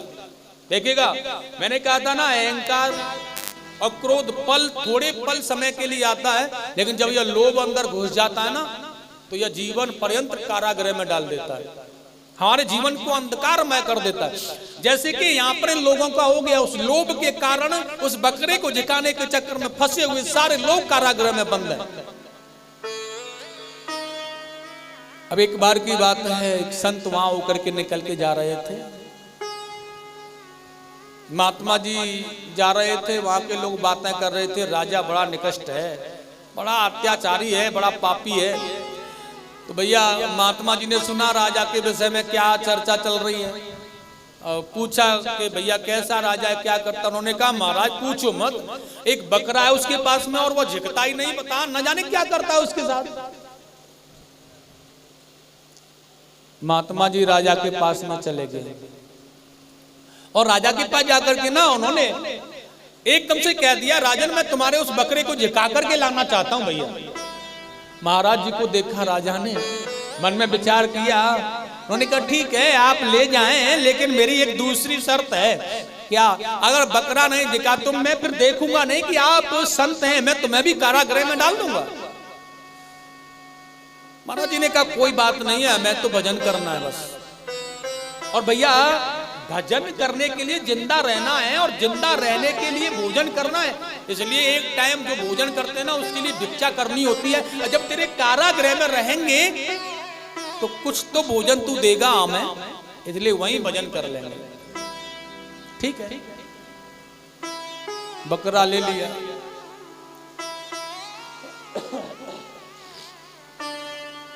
महाराज जी को कोई लोभ नहीं था, बकरे को लेकर के जा रहे हैं, जिकाने का प्रयास कर रहे हैं। अब उन्होंने उसे मलाई नहीं बरवाई, दूध पकौड़ी या कचौड़ी नहीं खिलाई, लड्डू नहीं खिलाए। एक झोली में घास का मूठा रखा अच्छा वाला, एक हाथ में छड़ी ली, पकड़ के बकरे को, जेठ की दोपहरी है, बड़ी गर्मी पड़ रही है, किसी रेतीले पर्वत पर चले जाएं तो तिनका भी नजर नहीं आ रहा, पानी की तो बात ही छोड़ दो, थोड़ा सा जल कमंडल में तो है। और बकरे को उसी रेतीले पर्वत पर चढ़ा दिया, बेटा यहां चलो, और लेकर के ऊपर जा रहे हैं। चोटी पर पहुंच जाते हैं और वहीं चोटी पर बकरा चलते चलते थक गया और बैठ गया। महात्मा जी ने कहा बैठ इसलिए गया है, मैं जान गया हूं तू थक गया होगा और भूखा भी है, इसलिए अब कुछ खा ले। झोली में हाथ डाल करके बकरे को घास निकाल करके और कहा ले खा। बकरा कहने लगा प्राण बच जाएंगे अगर यह खाने मिल जाएगा तो है। और देखिए एकदम से बकरा खाने के लिए जैसे ही मुंह करता है, महाराज जी उस घास को अंदर झोली में रख लेते हैं और छड़ी निकालते हैं और छड़ी से उस बकरे की पिटाई करना प्रारंभ कर देते। सुखदेव स्वामी कह रहे हैं राजा परीक्षित, यह मन को मारने की विधि है। बहुत जोर से पीटा और पीटते पीटते भूखा प्यासा बकरा बेहोश होके गिर पड़ा। थोड़ी देर के बाद में महाराज जी ने फिर से आज जल लिया और वह जल लेकर के उसके ऊपर छिड़का, थोड़ा सा होश आया उसे। महाराज जी ने कहा भूखा होगा ले खा, फिर घास दिया और जैसे वो बकरा खाने लगा ना, फिर महाराज जी ने घास अंदर रखी और वो छड़ी निकाली, पिटाई चालू, बकरे को फिर पीटा। बेचारा पिटने के कारण बेहोश होके फिर गिर गया। महाराज जी ने कहा जब तक नहीं झिकेगा जब तक इसी प्रकार पीटूंगा बेटा। और दूसरी बार जैसे जल डाल करके उसे होश में आया बेचारा, अब होश में आने पर खाने से पहले सोच रहा है ये मेरी कोई शत्रुता इनके साथ में नहीं है, मेरी कोई दुश्मनी नहीं है, मेरा कोई बैर भाव भी नहीं है, लेकिन ये खाने देते हैं और मैं खाने के लिए ललचाता हूं तभी पिटाई होती है, उससे पहले नहीं होती। बकरे ने कहा विचार किया भैया एक काम कर लो, अगर जीवन बचना है ना, नहीं तो यह महात्मा है ना, यह संत है ना, यह मार डालेगा, आज छोड़ेगा नहीं। अगर जीवन बच सकता है तो आज व्रत रखो, आज खाओ ही मत कुछ। महाराज जी ने फिर झोली में हाथ डाल के कहा ले खा। बकरे ने अब मुंह नहीं किया, महाराज जी के पैरों पर बैठ गया। बैठने के बाद में वो सूंघता रहा, लेकिन घास की तरफ मुंह नहीं कर रहा, बिल्कुल भी नहीं खा रहा है उसे। और जब घास की तरफ उसने सूंघा भी नहीं, खाया भी नहीं, तो महाराज जी ने उसे पीटा भी नहीं। बकरे की समझ में आ गया अब पिटाई नहीं होगी, इसका मतलब जीवन बच जाएगा। केवल मात्र क्या करना है कि आज भोजन नहीं करना है, आज खाना नहीं है, केवल एक दिन आज मात्र न खाने से जीवन बच जा रहा है तो बच जाने दो। बकरा नहीं खा रहा है, महाराज जी ने कहा भूखा होगा ले खा, अब बकरा नहीं खा रहा।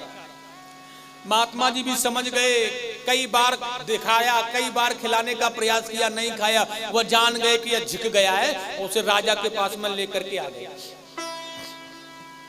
अब राजा तो वही करते हैं जो रोज करते हैं, लेकिन बकरे को इतना अनुयायी बना लिया है महाराज ने कि वो केवल उनकी छड़ी की तरफ देख रहा है, बल्कि राजा की तरफ नहीं।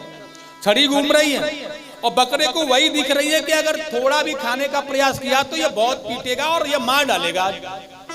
जीवन है तो सब कुछ है, इसलिए जीवन को बचाने के लिए आज नहीं खाना है। राजा ने कहा ले खा, अब बकरा नहीं खाता। महाराज ने कहा भैया देख लो तुम्हारा बकरा जिग गया है। राजा ने कह दिया ठीक है महाराज मेरा बकरा जिग गया, बताओ क्या चाहिए तुम्हें। अब एक संत को चाहिए क्या? मैंने कहा भैया तूने बड़ा अपराध किया है, तूने बेचारे इन लोगों को कारागृह में डाल दिया, इन्हें मुक्त कर दो।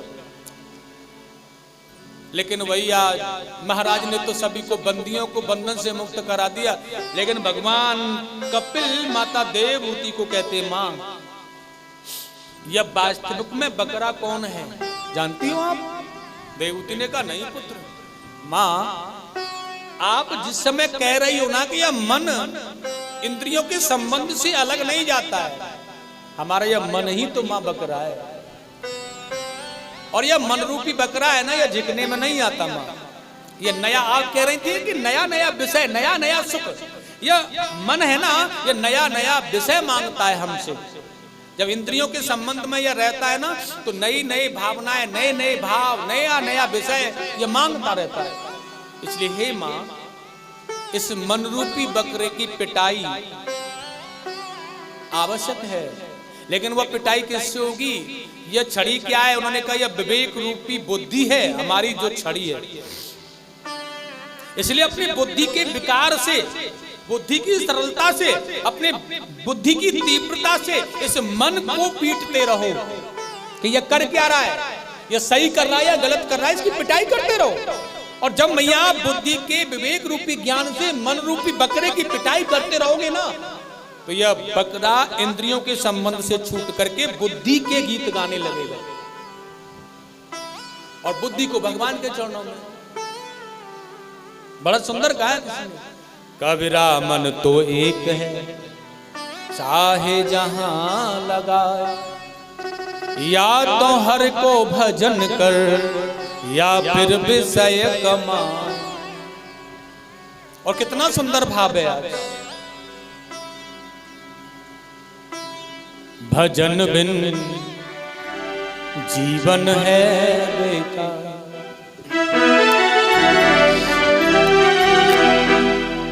इसलिए जीवन में इंद्रियों को सुख नहीं देना है, क्योंकि इंद्रियां को सुख देना आपने प्रारंभ कर दिया तो तुम्हारे जीवन को खराब कर देंगी।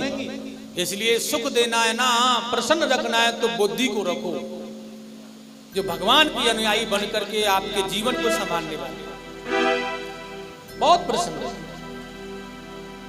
भजन बिन जीवन है बेकार, बीत चुका सो बीत चुका, बीत चुका सो बीत चुका, अब अगला जन्म संभाल। भजन जीवन है बेकार, भजन जीवन है बेकार,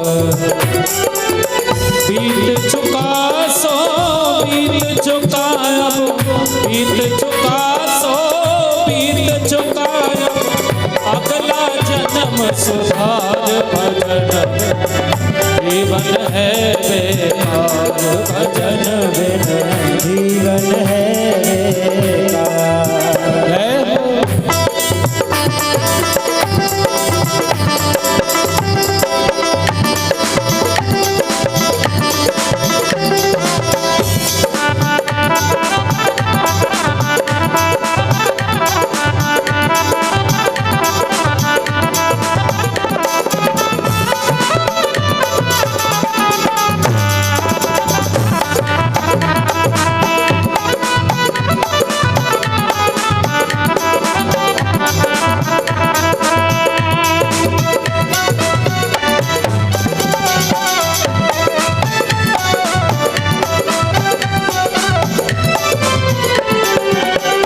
और कहा है माया ने तुझको बहकाया, माया ने तुझको बहकाया। यह माया तुझे बहकाने में लगी है, बचना चाहता तो बच ले, अन्यथा विनाश कर देगी तेरे जीवन का। ये हाँ माया ने तुझको बहकाया, माया ने तुझको बहकाया, संग चले ना तेरी काया, संग चले ना तेरी काया, संग चले ना तेरी काया, संग चले ना तेरी काया। कौन है बंदे कहाँ से तू आया, कौन है बंदे कहाँ से तू आया, कौन है बंदे कहाँ से तू आया, कौन है बंदे कहाँ से तू आया। क्यों बनता होशियार भजन बिन जीवन है बेकार, भजन बिन जीवन है बेकार, भजन बिन जीवन है बेकार। हो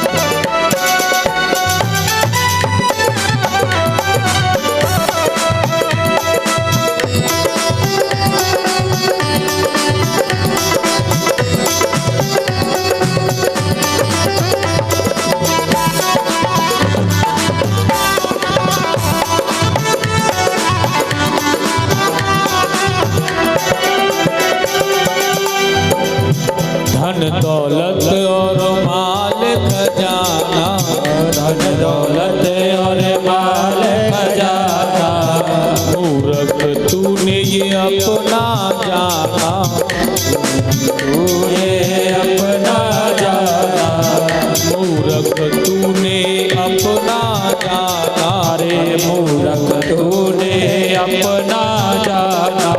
क्या संग लाया कहाँ से तू आया, क्या संग लाया कहाँ से तू आया, क्या संग लाया कहाँ से तू आया, क्या संग लाया कहाँ से तू आया। जाएगा हाथ पसार भजन बिन जीवन है, भजन बिन जीवन है बेकार, भजन बिन जीवन है बेकार।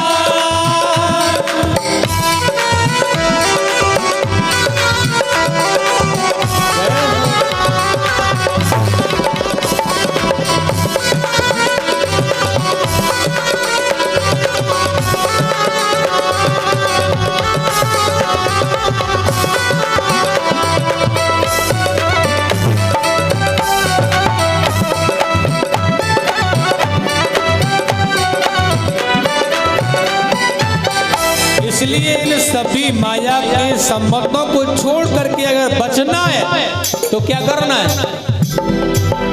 दीन दयाल की शरण में जाओ, दीन दयाल की शरण में जाओ। समय रहते भगवान की शरणागति पालो तो ही आनंद मिलेगा। दीन दयाल की शरण में जाओ, दीन दयाल की शरण में जाओ। जीवन अपना सफल बनाओ, जीवन अपना सफल बनाओ। गीत प्रभु के हर पल गाओ, गीत प्रभु के हर पल गाओ। गीत प्रभु के हर पल गाओ, गीत प्रभु के हर पल गाओ। अब होगा उद्धार भजन जीवन है, भजन जीवन है बेकार, जीवन है बेकार। ओ बीत चुका सो बीत गया, बीत गया तो बीत गया। अगला काम संभाल भजन जीवन है बेकार, भजन बिना जीवन है बेकार, भजन बिना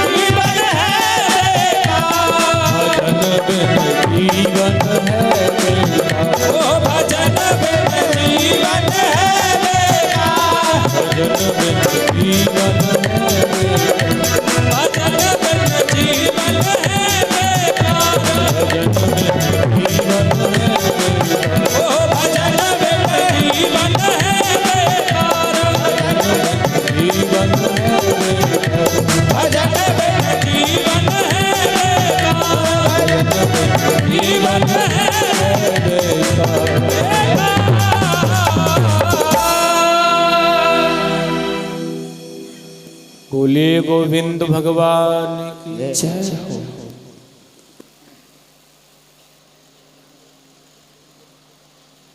माइक चालू कर दे। राधे राधे। छत्रपाल सिंह शमशनवार जी 1100 रुपये भगवानी कथा में दान करते हैं, बहुत बहुत धन्यवाद। नीरज सिंह कुंतल जी 200 रुपये भगवान की कथा में दान करते हैं, बहुत बहुत धन्यवाद। राधे राधे। एक बार बोलेंगे प्रेम से जय जय श्री राधे।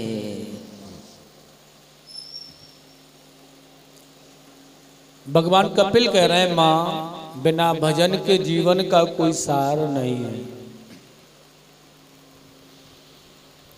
तो देवभूति मैया ने कहा भजन कैसे करें हम?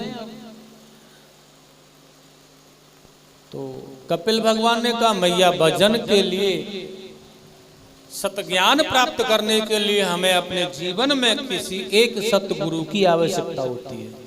इसलिए हे माँ अपने जीवन में कोई सतगुरु धारण करूं जो कि हमें परम पिता तक पहुंचाने का मार्ग भजन के द्वारा बताएगा।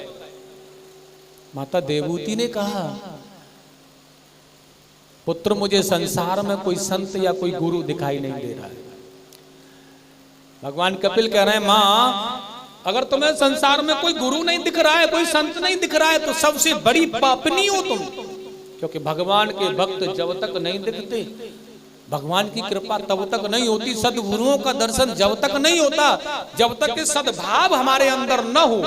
इसलिए हे माँ इसका मतलब है कि पाप ग्रसित हो और पापों के ग्रसित होने पर हमें सत्य ज्ञान की प्राप्ति नहीं होती, हमें अच्छे गुरु या अच्छे संतों का दर्शन नहीं हो पाता है। इसलिए ही माँ अपने जीवन को संभालना है, मन को विषयों से दूर करना है, पावन बनाना है, सत्य ज्ञान की आवश्यकता है, सतगुरु की आवश्यकता है। क्योंकि हे मैया हमारे जो गुरु होते हैं हमारे जीवन के अंधकार को निकाल करके प्रकाशमय करते हैं माँ। और हे मैया गुरु बनाने की आवश्यकता इसलिए जरूरी है क्योंकि परम तत्व ज्ञान परमात्मा रूपी जो करंट मिल रहा है ना यह सबके पास में है, लेकिन जब तक अर्थ रूपी गुरु वाला तार नहीं मिलेगा तब तक प्रकाश नहीं हो सकता। ध्यान रखना बल्ब में करंट का तार लगा देना और बल्ब को जलाने का प्रयास करना, लेकिन वो नहीं जल सकता क्योंकि जब तक उसमें अर्थ रूपी तार न लगाया जाए। और जैसे उसमें अर्थ रूपी तार लगता है तब जाकर के वह करंट और अर्थ मिलकर के प्रकाश में बदलता है और बल्ब जलता है तो प्रकाश होता है। इसलिए गुरु अंधकार को नष्ट करते हैं और जीवन में प्रकाश भरते हैं, हमारे जीवन के अंधकार को मिटाए और प्रकाश रूपी मार्ग दिखाए कि संसार में आए हो तो क्या करना है। ऐसा सत्य ज्ञान वह हमारे गुरु होते हैं माँ। और कितना सुंदर भाव का है आज माता देवहूति को भगवान कपिल ने परिपूर्ण मन से मन को इंद्रियों के संबंध से हटा करके एकाग्र करके मां भगवान के श्री चरणों में लगाना पड़ेगा। यह केवल सतगुरुओं की कृपा से हो सकता है।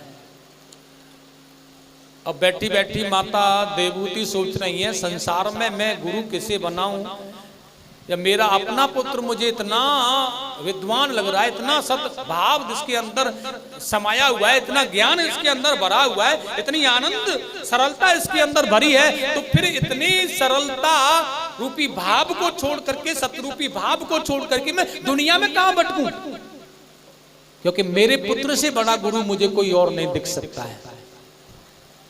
इसलिए सुखदेव जी स्वामी ने कहा है राजा परीक्षित माता भगवान कपिल के दिव्य उपदेशों को पाकर के माता देवहूति को इतना आनंद आया कि आज अपने ही पुत्र कपिल को उन्होंने अपना गुरु बना लिया।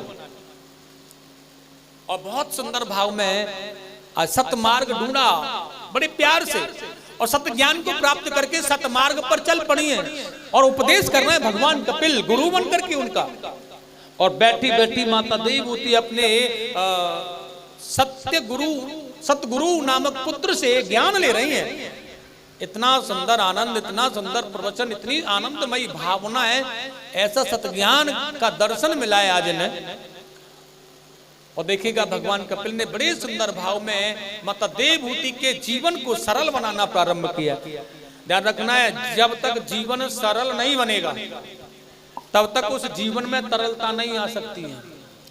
इसलिए सबसे पहले इस जीवन को सरल बनाओ, और जब हम इस जीवन को सरल बना लेंगे तब इसके अंदर मधुरता आएगी, तब इसके अंदर तरलता आएगी। और जब माता देवहूति का जीवन भगवान कपिल ने सरल कर दिया, बिल्कुल आनंदमय कर दिया, तो उसके अंदर तरलता भर गई। और देखिए भगवान सुखदेव जी कह रहे हैं कि आज इतनी सरल बनी है माता देवहूति कि उन दिव्य ज्ञान के भाव को लेते लेते लेते लेते सरलता में ही तरल बन गई, और ऐसी तरल बनी कि वह उसी स्थान से सिद्धदा नाम की नदी बनकर के बहने लगी और दुनिया का कल्याण कर रही है। आज भी प्रेम से बोलेंगे गोविंद भगवान की, कपिल भगवान की। इतनी सरल माता देवहूति का कल्याण किया है आज उनके पुत्र कपिल ने, माने उनके पुत्र मानो या उनके गुरु कपिल ने बहुत आनंदमयी माता देवहूति को जगत का कल्याण करने के लिए आनंदित तरल कर दिया है। और वह संसार में प्रभावित भाव से दुनिया को तरल कर रही है। स्वयं तरल होने पर दुनिया को तरल किया जा सकता है, और जब तक अपने अंदर तरलता नहीं हो सकती दुनिया को तुम तरल नहीं कर सकते। ध्यान रखना, इसलिए पावन बनो और सरल बनो।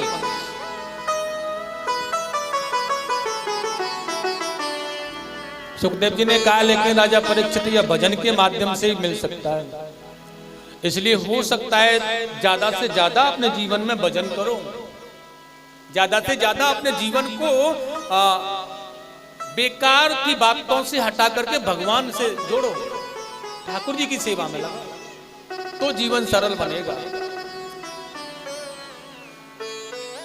सुखदेव जी ने कहा भैया यह देवहूति का जो परिवार था यह यहीं तक चला, क्योंकि उनकी कन्याओं के विवाह हो गए, उनके वंश आगे बढ़ने लगे, लेकिन कपिल ने विवाह ही नहीं किया तो उनका वंश यहीं स्थगित हो गया। लेकिन उसके बाद में मनु जी महाराज की दूसरी पुत्री थी जिनका नाम था प्रसूति। देखिए इनका विवाह प्रजापति रुचि के साथ में हुआ है।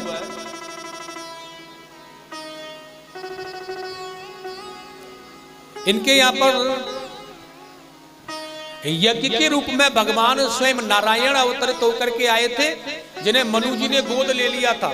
और उसके बाद में इनके यहाँ पर दक्षिणा के रूप में स्वयं माता लक्ष्मी प्रकट होकर के आई थी।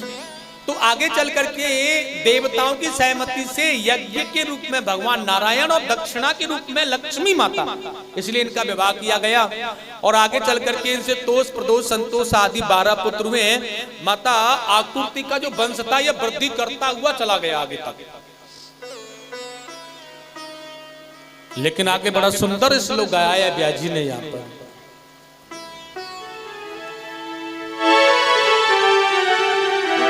मनोस्तु शतरूपायां प्रस्तः कन्यास जज्ञरे श्री कृष्ण गोविंद हरे मुरारे। श्री कृष्ण गोविंद हरे मुरारे। जय नाथ नारायण वासुदेव। आकृति देवहूतेश्च प्रसूतिरिन्द्रविस्तृता श्री कृष्ण गोविंद हरे मुरारे। श्री कृष्ण गोविंद हरे मुरारे। नाथ नारायण वासुदेव।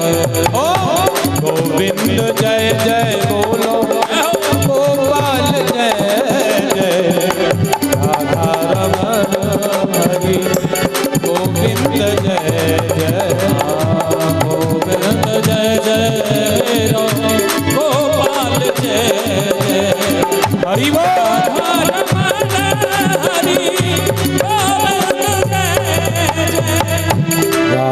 रमण हरि गोविंद जय।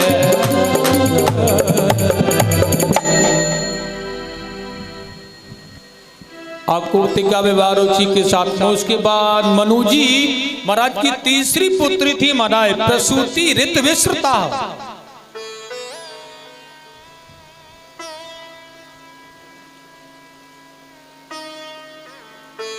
और देखिएगा प्रसूति का विवाह प्रजापति दक्ष के साथ में हुआ है। सुखदेव जी वर्णन कर रहे हैं आज इनके यहाँ पर 16 कन्या हुई हैं। बड़ी आनंद के साथ में देखिएगा इनमें से 13 कन्याओं का विवाह धर्म से हुआ। एक अग्निदेव को, एक पितरों को, एक कन्या जिनका नाम था सती, उनका विवाह भगवान शंकर के साथ में हुआ। बाबा भोलेनाथ के साथ में जब माता सती का विवाह हो गया, बड़ा प्रसन्न है वो, बड़ा आनंद है। अच्छा, ये दक्ष ब्रह्मा जी के पुत्र थे, इसलिए ब्रह्मा जी ने अपने पुत्र दक्ष को प्रजातियों का अध्यक्ष पद दे दिया। जमाने में कोई पद मिल जाए परीक्षित महाराज तो बड़ा अहंकार हमें आने लगता है। छोटा कोई पद छोटा भी मिल जाए, एक पद छोटा सा मिल जाए कहीं पर ना, तो उस पद की गरिमा और उसका अहंकार हमें कुछ करने नहीं देता। लेकिन ये प्रजातियों का अध्यक्ष पद मिला है, सर्वोत्तम उत्तम है। और ब्रह्मा जी ने इन्हें अर्पण किया है ना, तो इसे अहंकार आ गया, पद की गरिमा अहंकार भरा है। एक बड़ा सा सम्मेलन इसने किया, लेकिन सभी देवताओं को बुलाया उस सम्मेलन में और सभी उपस्थित हो गए, सभी आ गए। लेकिन ध्यान रखना है, पद की गरिमा अहंकार करती है और अहंकार के कारण विनाश होता है। अब महादेव भी आए थे इसमें और उनके पिता ब्रह्मा भी आए थे, सभी विराजमान है अपने आसनों पर। अब जिनको पद मिला है वही दक्ष जी महाराज जा रहे हैं अपने सिंहासन पर बैठने के लिए सभासदों में। अब देखिए जब जा रहे हैं ना, तो बड़ी अकड़ में जा रहे हैं, बड़ी आनंद के साथ में, भौहें उठी हुई हैं, आंखें, और एकदम से बुझाएं, बड़ी अहंकार। सभी ने खड़े होकर के सम्मान किया इनका। दक्ष प्रजापति आ रहे हैं भैया, सब खड़े हो गए। ब्रह्मा जी बैठे ही रहे, भोले बाबा भी बैठे ही रह गए। और दुनिया में केवल उस सभा में सबने खड़े, लाखों करोड़ों ने खड़े होकर के सत्कार किया हो। अब 2 व्यक्ति बैठे हैं,